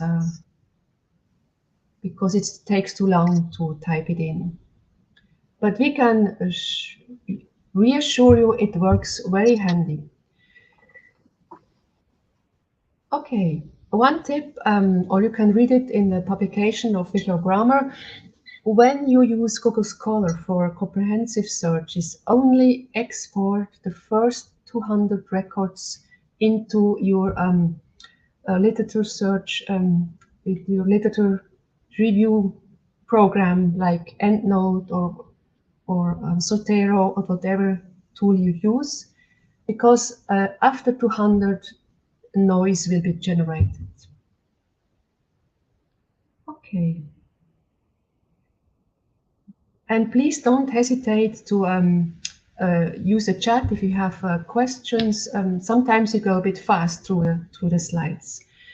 So we now leave the scoping search, focusing on precision, and the danger with such very picking approaches, citation tracking, is that your focus is on a specific a message in those papers, could integrate kind of bias. That's why we have to add now a systematic search where the focus is on completeness and where we try to find as much evidence as possible. So now let's start with this approach, with the systematic approach. How shall we proceed? One very important thing is that you capture good search terms. And therefore, we need those key papers, because we go through title and abstracts and look how authors describe our topic. And please be aware that when searching in PubMed, or for example in Embase, you never search in the full text. So it's very important that you look especially at the title, abstract, and the author keywords when harvesting terms for your systematic search. Next slide, please. Search terms. Be careful with British and American spelling, pediatric versus British pediatric. Some cultural differences when talking about doctor, physician, clinician. And one thing often gets forgotten, use the opposite term. If you search, for example, we had the example with knee prosthesis and the durability. Some authors, they could talk about prosthesis survival, others about prosthesis failure. It's the same with fertility or infertility. Always think on the opposite terms and add them in your terms list. Sometimes you can also add acronyms, abbreviations. Next slide, please. Maybe you know this truncation that you can shorten a word, put an asterisk and open it for different endings. We use this as much as possible. Then the art is where to truncate, not too early and not too late. Sometimes we have to test it out. There is no fixed rule. But it's really a good thing. And the asterisk, by the way, works in almost every bibliographic database, except for Google Scholar, which is not a database.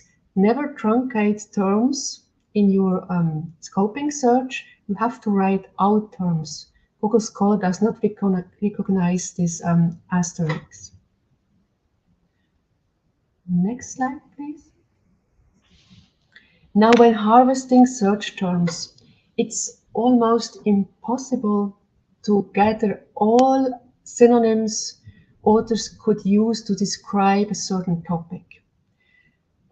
This can be frustrating, and the database producers, they give us a tool how to perform better searches by using thesaurus terms. We are sure that you have already heard about mesh terms for Medline or entry terms for Embase. Now let's go a bit deeper in those subject headings. Subject headings are thesaurus terms, also called index terms, and it is a controlled vocabulary. So it's never the authors defining a mesh. It is up to the directors level of the National Library of Medicine. They define an exact mesh term for a certain concept, for a disease, for a medication, for an organ, and this cannot be changed. When we look at the right-hand side, we have opened mesh terms from an article talking about insulin delivery and nocturnal glucose control in children and adolescents with type 1 diabetes. So this article is not in full text in PubMed.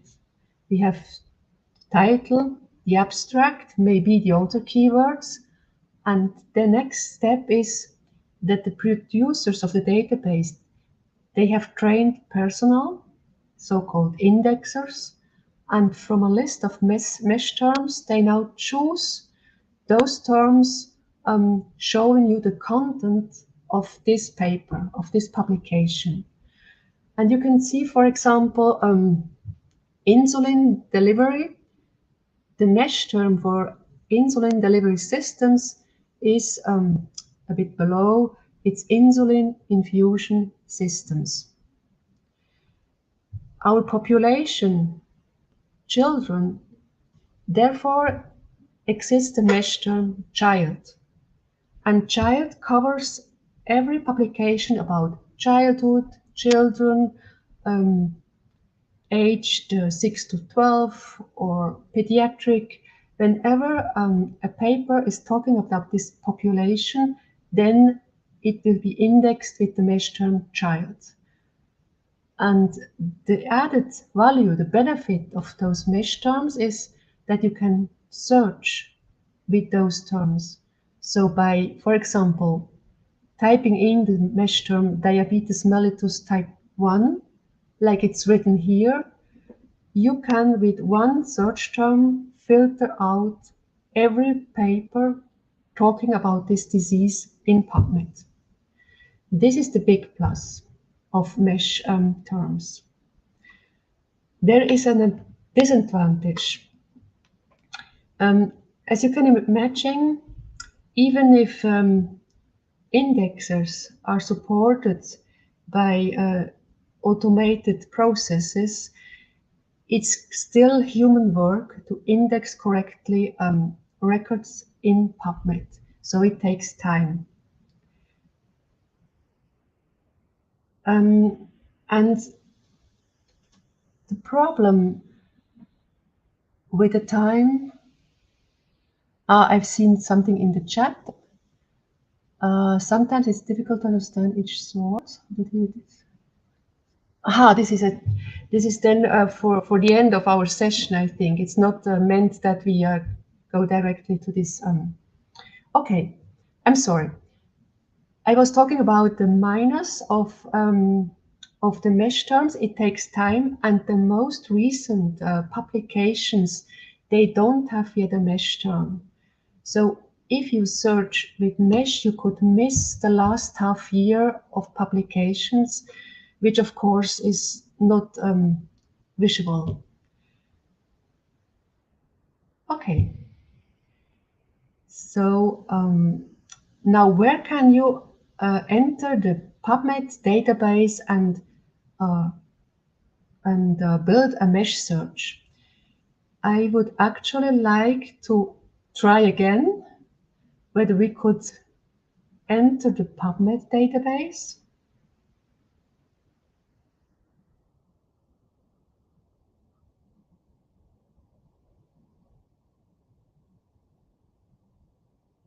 Oh, great.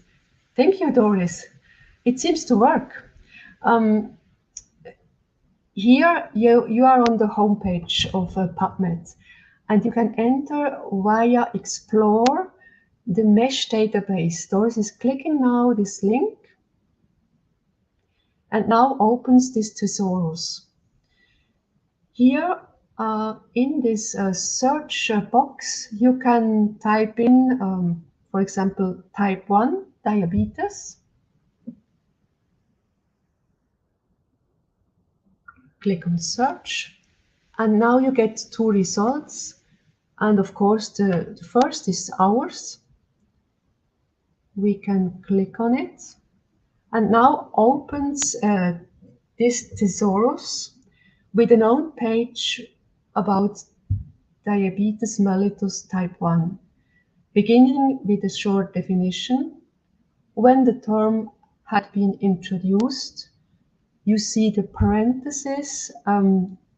Every record in PubMed has been re-indexed until 84, so it's no problem to use this mesh term.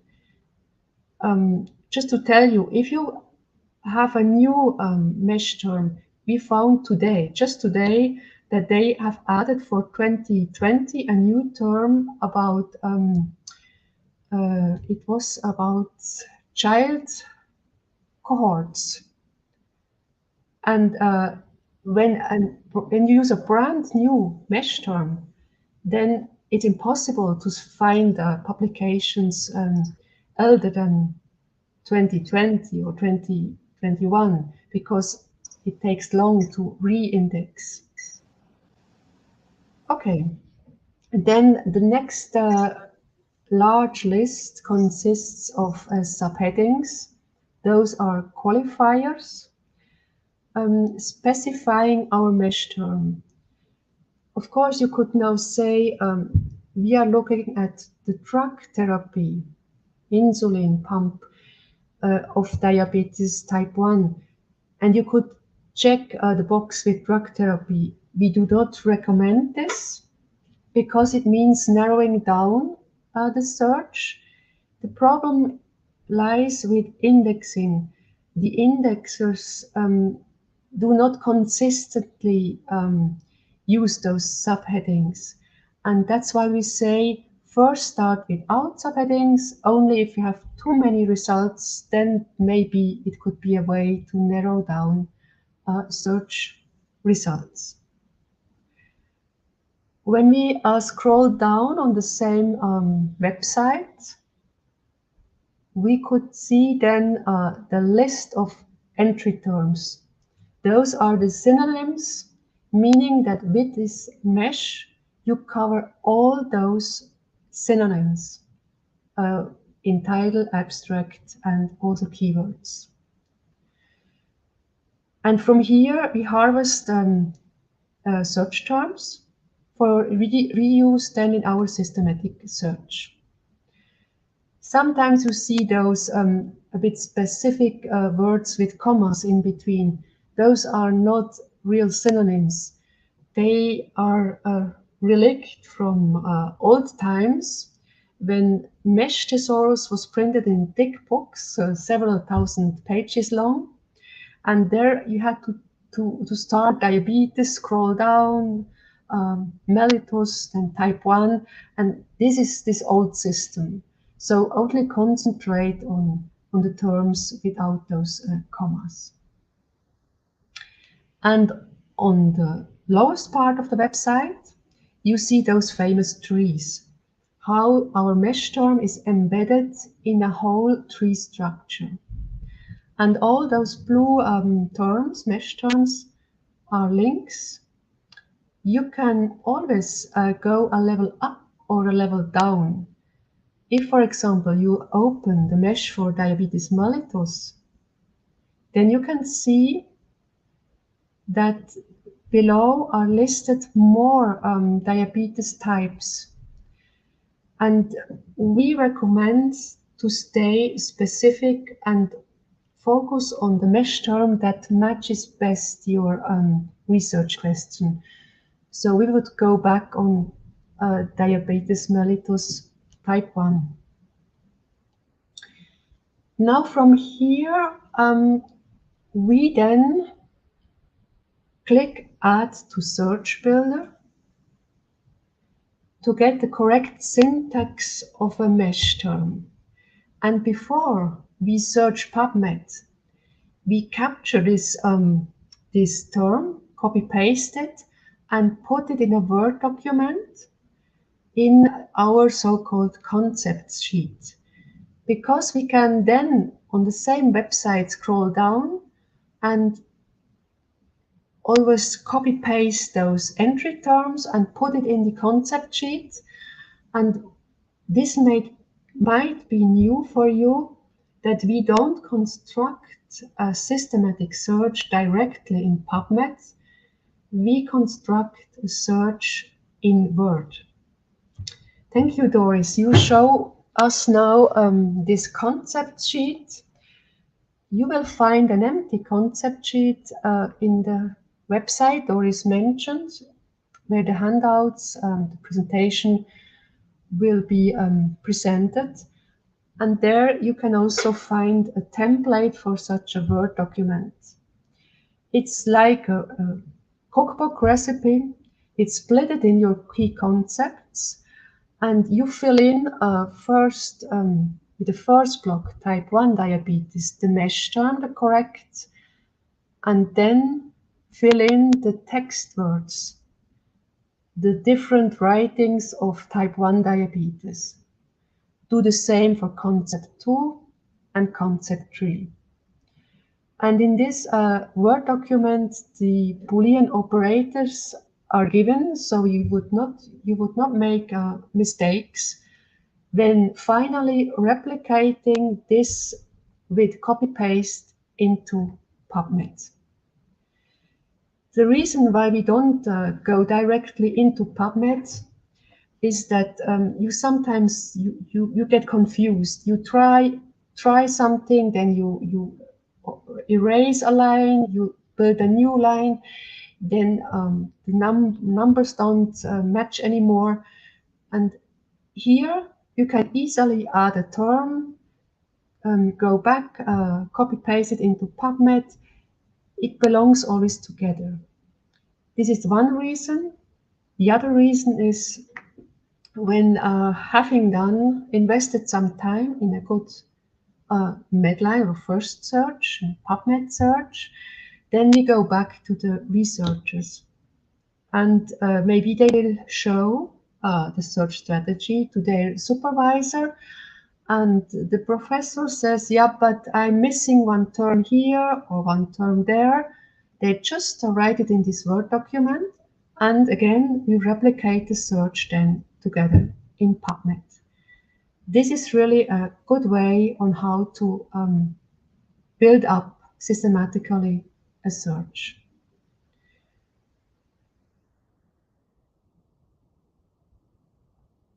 Now, just to be complete, as finding correct text words is not so easy. There are tools out like PubReminer, where we can actually, what you see there in the search box are numbers. Those numbers are actually the PubMed's unique IDs from harvested key publications. We can copy those numbers into PubReminer, and then PubReminer will generate a list and show us what words or word blocks have been used most, looked over all these 20 or maybe you have 30 key papers. And this can give ideas about which terms to add in the title abstract section or in the mesh section. Maybe you discover a mesh term where you think, oh yes, I have to test it. And luckily, you will find more relevant citations. There exist other text mining tools like Termine. It's a link, it's blue, Mesh on Demand. We recommend you to test those tools. Sometimes we use them not for every search, but why not using text mining? So to round up this session with combining text words with mesh terms, it's not so easy to understand why we have always to use both approaches when searching per concept. The reason is, you see it here in this graphic, a unique text word search results in the green amount of hits found. A unique mesh search in the blue amounts of results, and there is a big overlap. This is not a problem because PubMed will not show you the duplicates. But each approach has its unique results, which you would not found by just using one approach. For example, the text words, they gather all the newer research that has not yet been indexed with the mesh.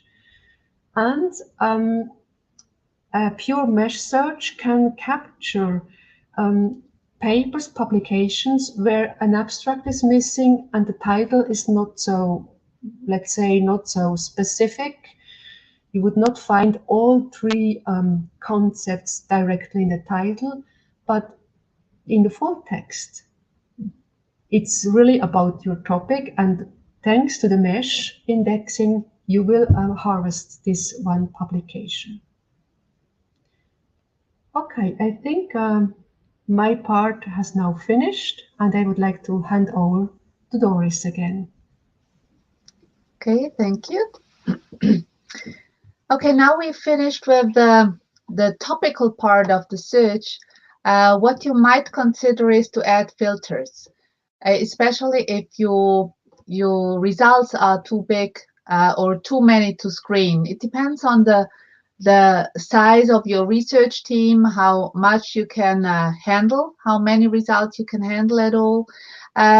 For us, for our research teams, most often they expect us to deliver them about in between 2,000 to 10,000 records to screen. But it depends on the topic, of course, and it depends on the size of the research group.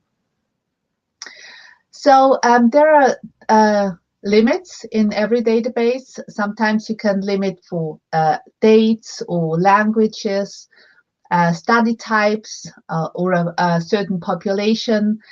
You just need to be careful what limits or filters you take from the databases, because the problem is that many database filters or limits are based on mesh terms.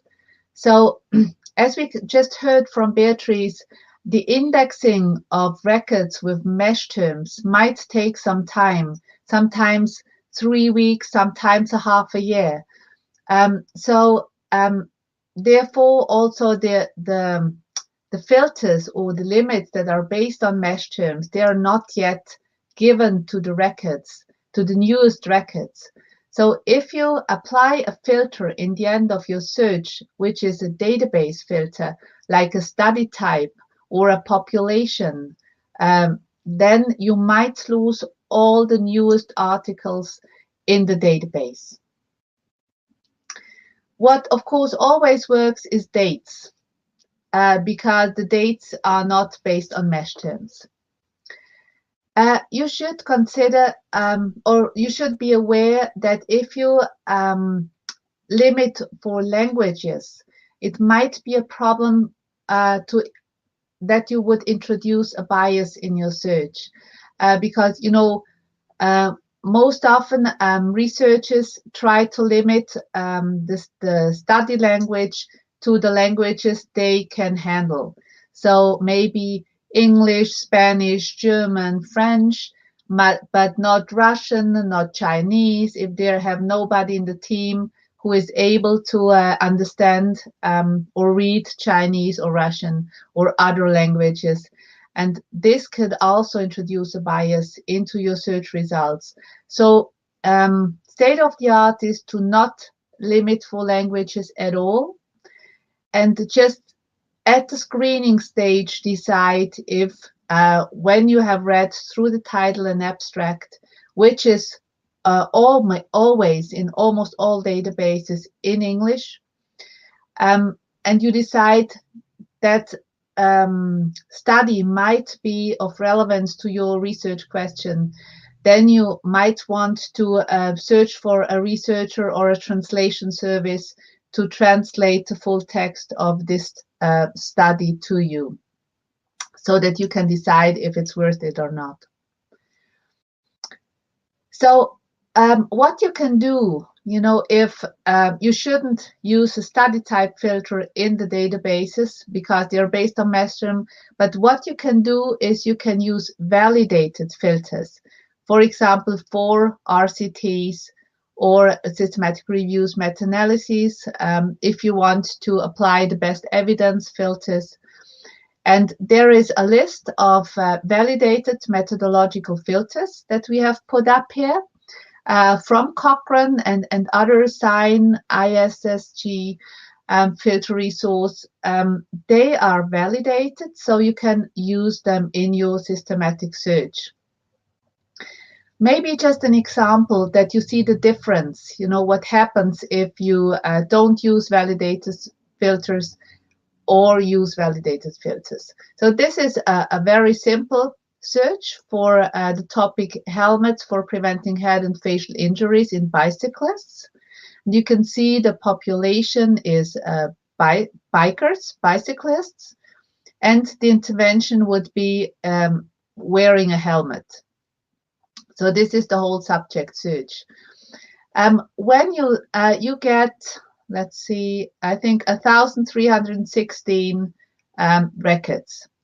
And when you limit with the database filter randomized controlled trial, you get only 31 records. So results are only 31 results. Whereas if you use the Cochrane RCT study design filter, which is a whole little search strategy in itself, as you can see here, then it only limits you to 213. So you don't lose potential RCTs like you would here, and you retain all the newer studies. So it is really important that for systematic reviews, we're talking now for systematic searches, for systematic reviews, then you should, if you apply filters, only apply validated methodological filters. And then when you're finished, at least Beatrice and I were never really sure if we have done well enough, if we can finish now, if our search strategy is exhaustive enough. It's very difficult to know when to stop with the search. And then you're always a little unsure if you haven't made any mistakes, because you see these search strategies can become so long and complicated that it's always good if someone else can have a look at it. And how does the peer review work of systematic searches? There is actually a checklist that you can use for that. It's called the PRESS checklist, which is an acronym of peer review of electronic search strategies. It's described in this article here, and it looks at the translation of the research question. This means, have you done the block building well enough or correctly? Then, have you connected the Boolean operators correctly? Did you choose the correct subject headings, mesh terms in Medline or PubMed? Is the free text search or the text word search okay? Didn't you miss anything? Did you truncate on the wrong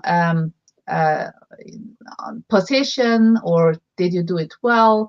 And then also, did you make any spelling errors, or is the syntax correct for this database, for this specific database? And did you apply validated filters, or did you apply database filters? So this is, and here it's even much more in detail here. So this is just an excerpt. The whole list you can find in this source here. This is a great help if you need to look at someone else's search strategy, but also for your own search strategy, because you can also test yourself with these points to look especially on certain things to see if everything is fine. Okay, let's get to the sources to search. We have now been talking about how to find search terms, how to find subject headings, how to put them together in a systematic way, how to build up a search. But what we also need to look at is what sources are out there? Where can I find reliable research findings? And we have here a big tree of all different kind of databases, and there are lots more of databases out there. These are just a few to show you that they all belong to a tree with all the research publications. So what you need to look at to find reliable research finding is, of course, published research in scientific journals. And you can find this easily in Embase, Medline, Lilac, CINAHL, wherever, in all the big bibliographic databases. What you shouldn't forget is ongoing research. So it is really necessary to look up if in the clinical trials registers, like ClinicalTrials.gov, for example, if there is research being done right now, and maybe, you know, if there is a big trial going on and you see, okay, they are almost finished, they're almost publishing their results, you might want to wait a little, just a month or so. You can get into contact with the principal investigator asking about their timeline, because, you know, it takes a while for a systematic review to get published. And if there is a big trial coming out right before you want to publish, or you just have published, then maybe your systematic review is not worth much anymore because it missed that big important trial. So it's always good to have a look at the ongoing research. And then there's also gray literature. So there are conference proceedings, websites that important stuff is published, or even unpublished research that is very hard to locate, by the way. You might want to contact sponsors or investigators or known researchers in the field, experts in the field, to see if there's anything out there that might be useful for your systematic reviews. So from all these resources, what is really mandatory for a systematic review is to search in PubMed or Medline, can also be Ovid Medline, for example, or EBSCOhost Medline, Embase, Cochrane Library, and the trials registers. This is something that you can look up here. It's in the Cochrane Handbook. That is what they call mandatory for a systematic review author. And then, of course, which is not in the tree here, don't forget to check the reference lists of included studies. You know, if you have done all the screening process, if you have decided on which studies will be included, always check the reference lists for studies that you might not have caught with your search strategy, because there's always the possibility that there are studies out there who are, which are not covered with mesh terms or subject headings or with the text words you used with your search. So let's just go through a few of the big databases. I won't say much about these because I'm sure you all know those, and the coverage and how many records they have, it's not too much important. But what is important is to know that there's always an overlap.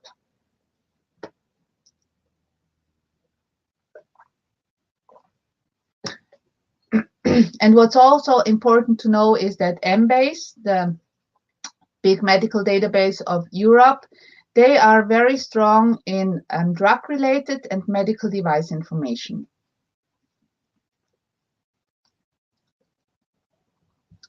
Then there is the Cochrane Library for systematic reviews and RCTs. And the Cochrane reviews, they're also included in Medline. But what is very important to know is the big trials database they have. It's trials that are also called Central. It's the most comprehensive database for RCTs. And they have ongoing trials from trial registers, as well as closed trials, so trials that have already published results. And here are the two biggest clinical trial registers from ClinicalTrials.gov, as well as the World Health Organization's International Clinical Trials Registry platform. They both need to be searched for a systematic review. Here, I would advise you not to make the searches too complicated or too complex, because their search modalities are a little easier, so that you can really have good results also with a short search string. And then what I said already, the gray literature. The Canadian Agency for Drugs and Technologies in Health has a free online resource, Gray Matters. And this is a very good resource because you can choose there from many, many different resources for gray literature, and then can choose, you know, if there is some resources, that are some resources especially covering your topic. And then what we just added now with the COVID-19 pandemic is that preprint servers have become more important to search for, especially for COVID-19 topics. But what we need to say here is that for systematic reviews, some researchers are hesitant to use preprint servers and then to take these preprints into their analyses because they are not peer-reviewed. So it is more or less up to you if you decide you want to include them or not. There are reasons for both sides to use them or not. And then what we talked about already, Google Scholar. What we use Google Scholar for is as an addition to the bibliographic databases, because Google Scholar has a lot of gray literature, and it also has searches through the full text. We are not quite sure if it's the whole full text or just the first 5 pages. It's unclear with Google Scholar. And it's easy to use, of course. So use it as an addition. And what we do is we just take the most relevant 200 records for screening and not more, because after that, they become really very irrelevant. So, and now to the a very difficult topic in that whole process is that unfortunately databases don't speak the same language. So you've seen in the run here that PubMed, that's the search syntax of PubMed with these brackets and title, abstract, and so on. But for example, EBSCO or Ovid have different syntax and different search modalities. Like, for example, proximity searching is not possible in PubMed at all.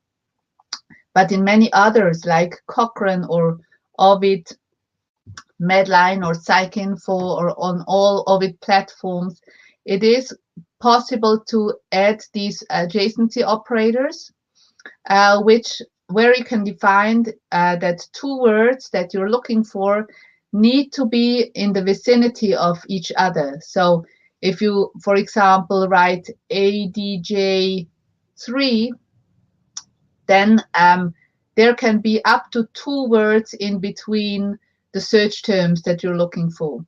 So, which is very handy because then it avoids a lot of noise that is generated here if you just use an end connection. We won't go into details with the search syntax here because that would just be too long for today. But search syntax is always in all the databases have tutorials. There are a lot of LibGuides out there on YouTube, on the websites of libraries, where you find really well done guides, tutorials on specific database syntaxes. So you just need to have them on the site, consult them, watch them, and learn. It's just all experience, more or less. Go to your local information specialist if you have any questions about search syntax, and I'm sure they're really happy to help you with that. And at last, when you have gathered all the search results from all the different databases, you export them all into one reference management software. We here use EndNote, but there are others out there like Zotero or Mendeley and many others. And when you have exported them all, you need to remove all the duplicate records before you start screening, because there's no way you would want to screen duplicate records in this software. How you can do that? There is a very sophisticated method for EndNote that also Vichor Brammer has developed. And he even has done YouTube video sequences about this, so you can have a look at that. Or we also use an adapted version of a deduplication method of the University of Leeds, and we have done a step-by-step guide to this. And it's also all on this page that we have already given the link to. Okay, so for the reporting part, I will hand on to Beatrice.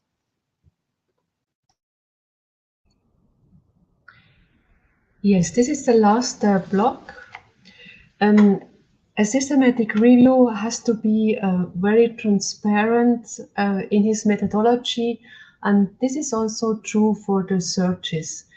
And you can read in Prisma how you should document your searches and report on your information sources. It's step 6 and 7. To sum it a bit up, what is necessary that you report all search strategies for all sources you have searched through. It's even wishful that you report strategies if you search websites, that you present at least the search terms you used for the websites and the date when you searched it. This helps others to understand how you came to your findings, and they can, if they like, reproduce the search findings by replicating the search strategies. The next slide, please.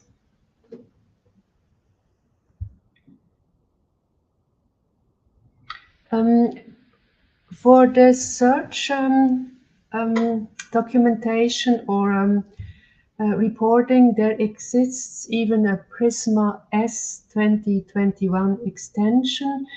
It is requested that you try to report as precise as possible your methods used.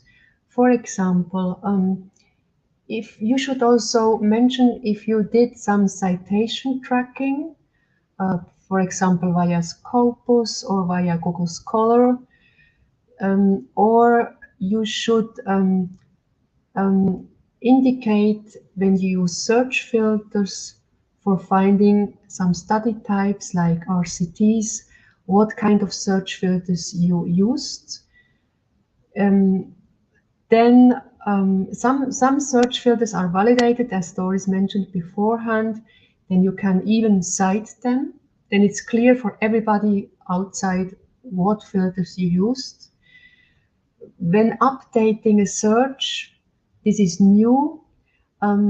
It should also be reported which methods you used for updating a search or keeping updated a search, if you used email alerts or if you have at a certain time done an update. And it's even wishful that you mention whether your search strategy had been peer reviewed by somebody else. Because we often, before starting an own search, we consult search strategies from other teams. And sometimes we see mistakes in it, and they have an impact, sometimes a broad impact on the findings. So it's better before you start replicating your searches from one database in the others, that somebody else looks very good at your first designed strategy. This is called peer review. And what is new, they would like to know how you did your deduplication, removing duplicates from your findings, what tool you used. We mainly use EndNote. We have even a paper we can cite the methods how we do it. Some authors do a lot of manual eye-checking, manual deduplications. This could also be reported in the method section or in the appendix. We are now in a transition. So not every point mentioned here is really mandatory, but it goes in the correct direction, that you try to be as comprehensive, transparent as possible. That's the idea of this Prisma S extension. We, Doris and I, we always store our concept sheet. This is more an internal reporting, because we make notes in each block why we didn't use a certain term or why we omitted a whole concept, because later on, maybe 2 or 3 months later, we don't remember exactly what was the reason for this or that decision. And especially if somebody else then has to do a peer review, it's better if they see why we made some decisions beforehand. It's very helpful also for auditing. If somebody then from external says this search cannot be complete, then we can check our document, our concept sheet, and see the notes, and yes, it helps us. It helps very much. Yes, you can always save your searches directly in the database. Here, this is an example from PubMed. The thing in PubMed is, if once a search has been saved, it will be a one-liner. The whole search is in one line. This is okay. If you want to make an update, you copy paste it again. And it's okay if you want to install alert services. What makes it a bit difficult if you only rely on this saved search, then to add terms when it comes to a peer review, because you see all those parentheses. And if you miss one or make a mistake, then you change the whole strategy, and it gives out different results. For the manuscript, we always send the researchers the search strategies in a way that they can use it for supplemental material. This one is not from us, it's from Brammer from Erasmus Rotterdam. You see exactly which sources had been searched on the left side. Medline via Ovid, Cochrane, Web of Science. Embase.com is not the same interface as Embase via Ovid. There you have to be very clear via which database you have performed your searches. And the aim of a search is that you use those or and operators. We still see a lot of reporting that authors just write that they have used certain terms for some elements, and they don't say anything on how they connected those concepts or how they filtered out some studies. And this makes it extremely difficult to go further into the understanding of how they could gather their search findings. Because what we said at the beginning, the whole analysis then starts on the finding of searches. And that's why it's so important for others to see how you did your search. Now, on the next slide, we hope that after this crash course, you are now better able to understand such a one-liner, such a documentation. Let's have a look at the Medline Ovid search string. Maybe at first it looks really difficult, but then if you go into it, you see that the light blue line, those must be mesh terms. It's another syntax than PubMed, but the slash represents mesh, and then follows the keywords, the text words for the same concept for the phytoestrogens. And then you see a red and combination, and now you realize the next block is added. It's about diabetes mellitus, about blood glucose, etc. First, the mesh search, then an OR combination with a text word search, and it ends with .ab, ti, which means that the text words had been searched only in the fields abstract and title. And then follows a not operator, because in this case, the animal studies had been removed, and some publication types like letters, news, comments, they had also been removed. And this concept has been translated for the other databases with the according syntax.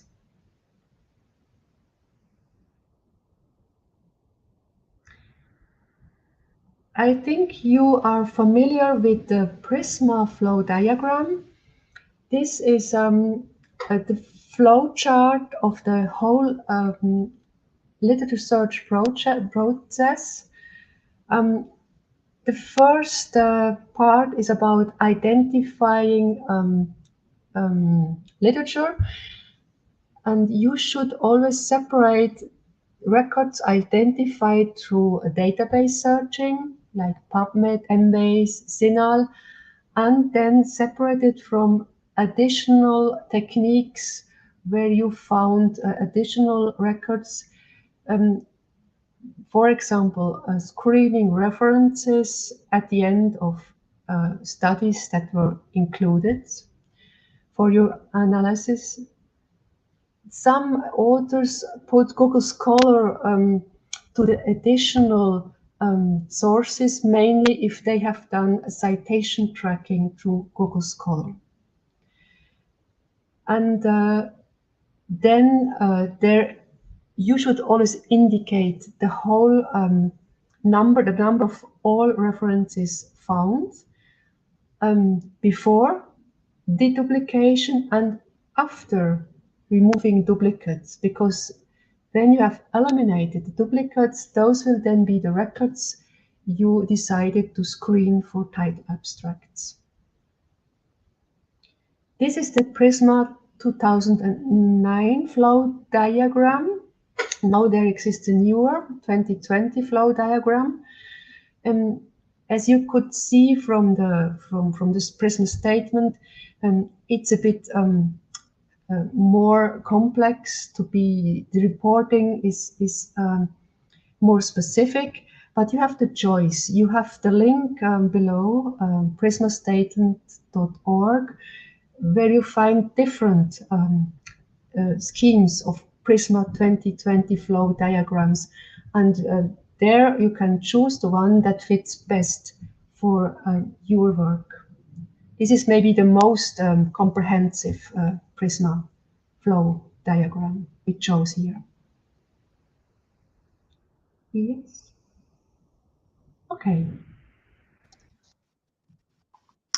Okay, we are summing up here with our presentation. This is the same roadmap that you've seen right in the beginning. And in the red frame, it's what we have covered today. So if we just to remind you where we have came from, we first did the research question into the PICO scheme, so the block building approach. Just chose the 2 to 3 most important concepts. Then we performed in the same time a scoping search in Google Scholar to find key papers, so which means top relevant papers to harvest the first search terms from. So we took those, we analyzed those, how had they been indexed with mesh terms, how have the authors written about their concepts, and then we took these terms and put them into a concept sheet. So we chose also afterwards what databases would return relevant hits, so which have the topics that we need, which covers the topics that we need, and then we have started to put together the search strategy. And to put the search strategy together, we do that each concept by itself. So we take the first concept, which might be the population or the disease, like we've done that with the diabetes mellitus type 1. We perform a mesh search and a text word search just for this concept. Then we go to the next concept, which would in our case be the population, so the children and the adolescents. We do the same for them, do a mesh search, do a text word search, and put them together with OR. And then we take the intervention.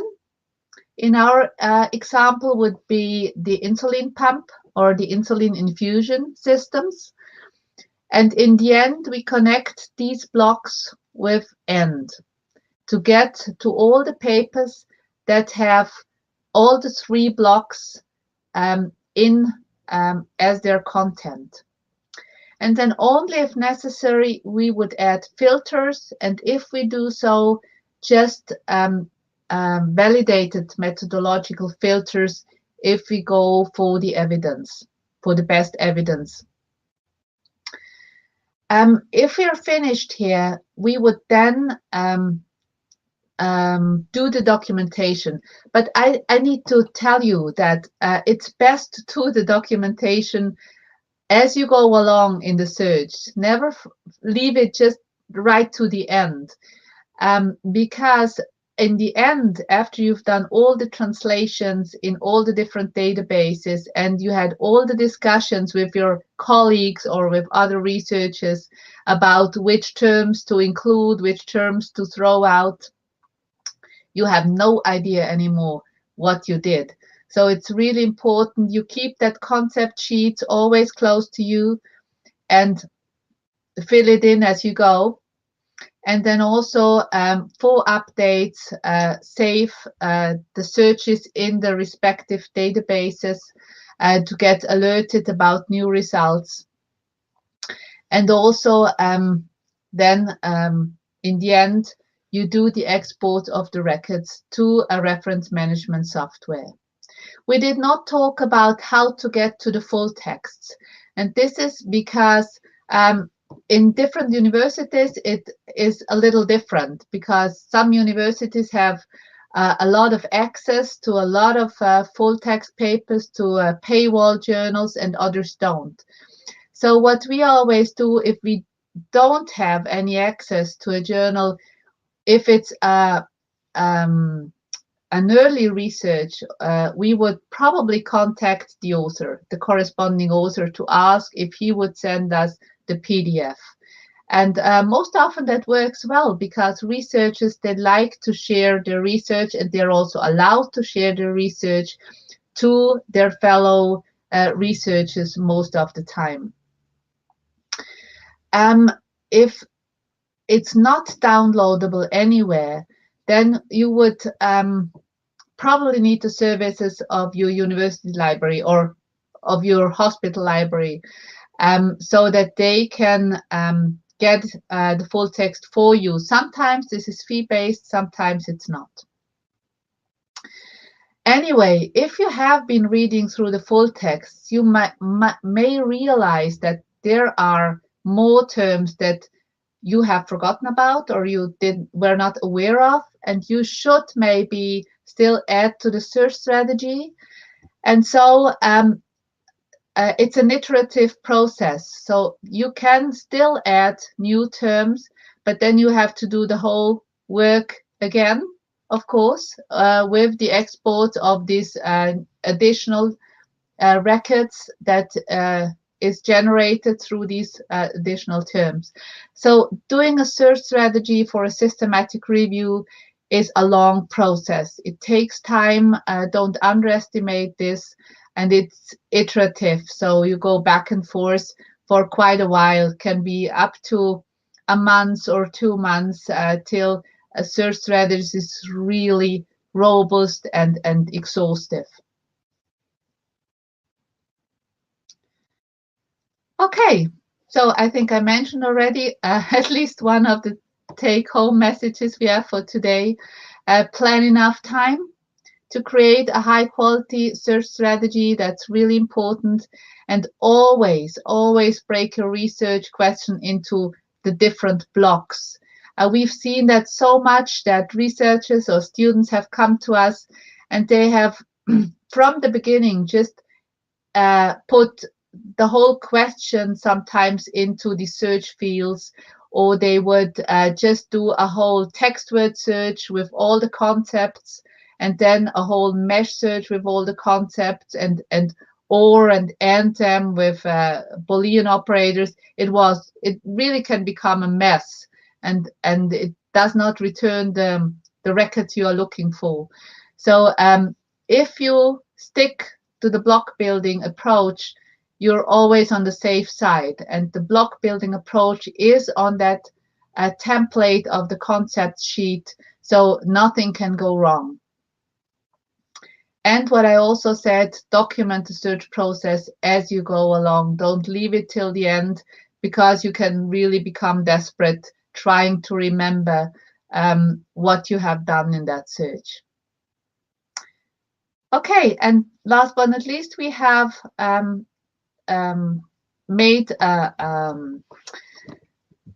our slides and learning materials available for you on this URL, or you can also photograph it to access this site. It is accessible for everyone, and there you can always find the newest developments. So we're always redoing our learning materials, we're updating it, and you can go to this site as many times as you want. It will always be the newest versions of all the handouts and all the presentations. Okay, I think we are done with our presentation, and we are welcoming your questions. Thank you very much. Really helpful to know all these tips, because sometimes it's exhausting and depressing to make searches, and you repeat the search and then you find something else, and it's really tiring. But I think we've learned a lot. Okay, so there's a question about, do you have any suggestion, any tip, any recommendation to how to make searches for scoping reviews?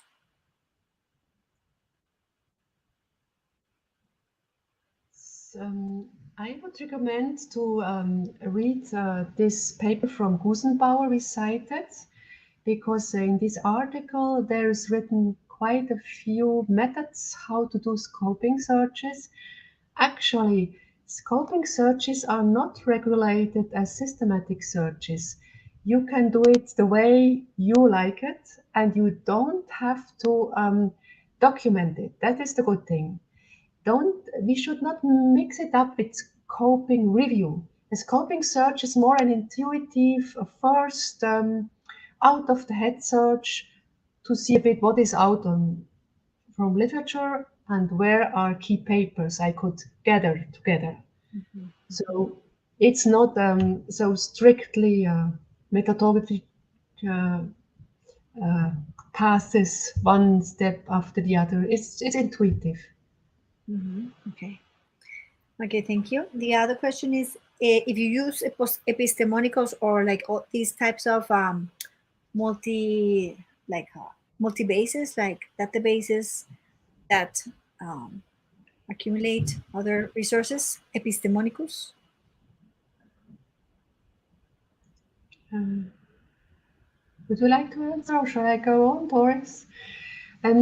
Epistemonicals we sometimes use for the beginning of a search. If the research teams comes to us and has an idea and wants to invest in a review question, then we go to epistemonicals to see what reviews are out in this topic and where is maybe the gap in the search. And then they can a bit focus with their inclusion-exclusion criteria on what has not been investigated so far. We must say that up to now, we have not then in the end added epistemonicals because it was a bit our feeling that when we use 6 or 7 specific databases, we would probably not find so many additional hits in epistemonicals, but it's a very, very good starting point for a systematic search. That's our experience, but we are not the experts for epistemonicals. Okay, the next question is about when you update the searches. Like when we're writing down the paper, we make the first search, and then after 2 months, we have to update it. So then we have to write again other words or other searches, strategies. And how do you write down all these many, many repeated searches with changes, and how to put them in the Prisma? That is a very good question. And I have to admit, we keep it as simple as possible, as pragmatic as possible. So far, as I told in the presentation, we are in a stage of transition, and we always concentrate on the audience, on the reader. What is a benefit for a reader if in the methodic section she or he reads, oh, this search was first done then updated and updated. This may make sense for a Cochrane review, which is large, which goes over 2 years, then it can make sense.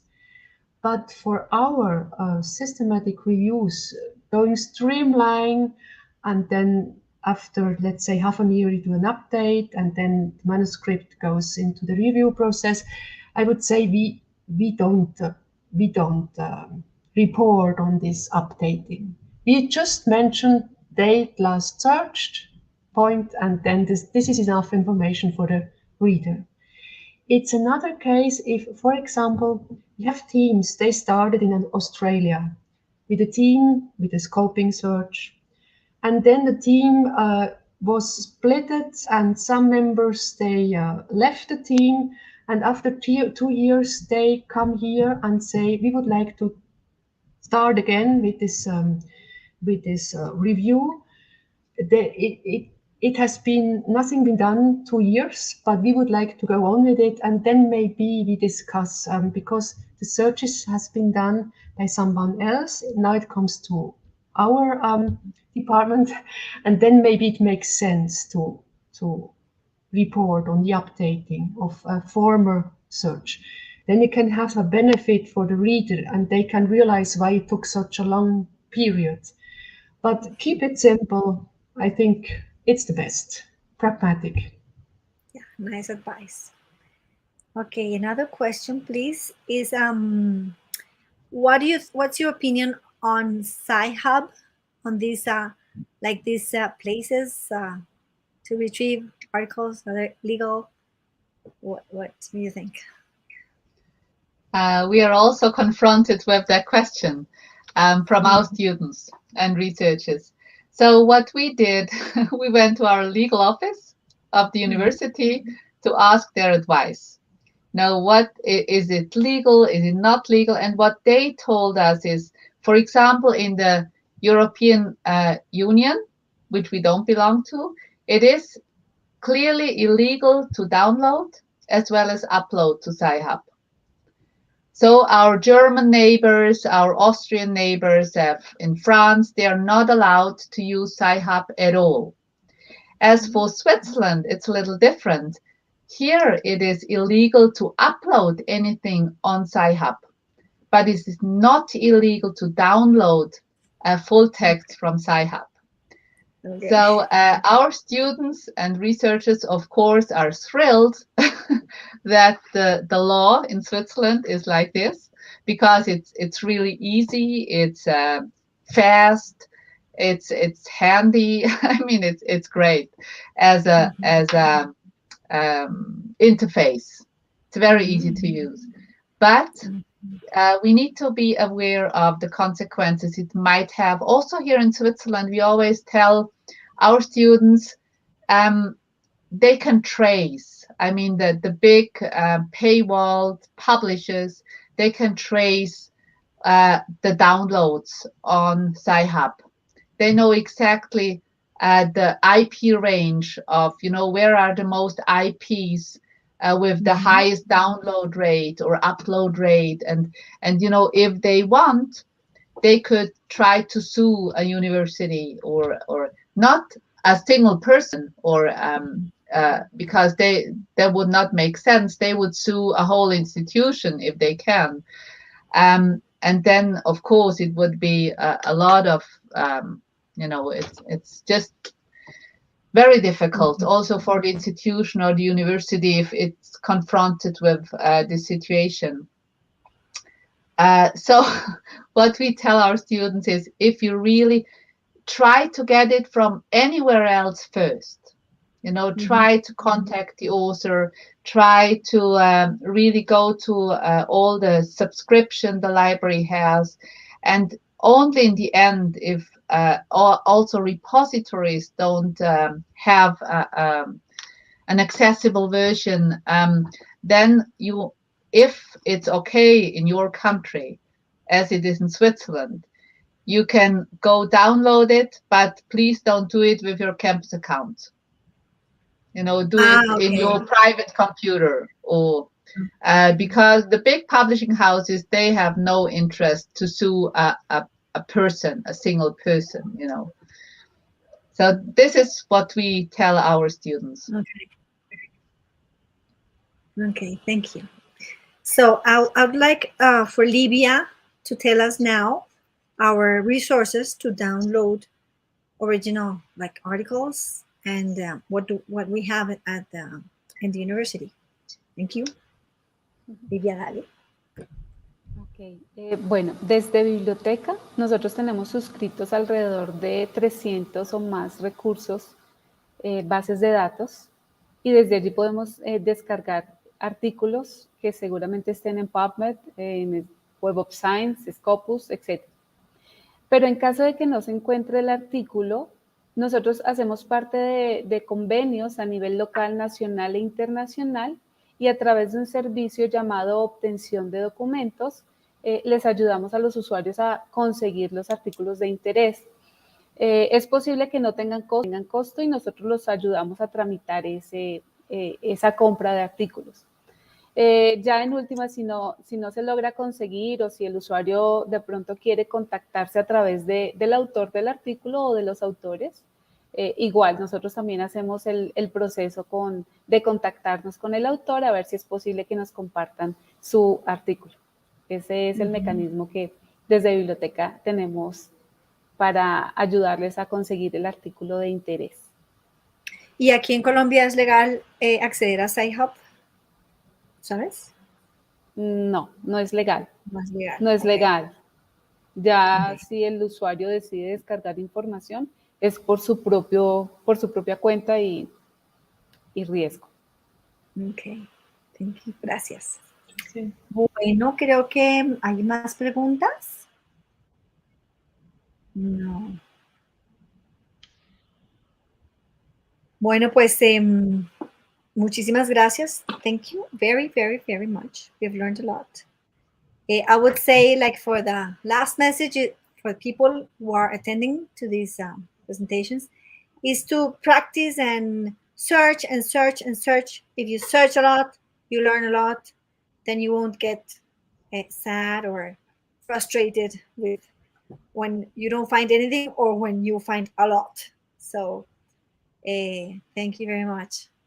Okay. Thank you. Bueno, entonces, el link de esta grabación va a quedar ahora, se monta pues aquí en el chat y los esperamos el próximo jueves a las 9 de la mañana con las 2 últimas conferencias de este primer curso. Seguiremos en la preparación de más cursos más adelante y bueno, busquemos evidencia, sinteticemos, aprendamos a leerla, aprendemos a utilizarla. Muchísimas gracias por todo.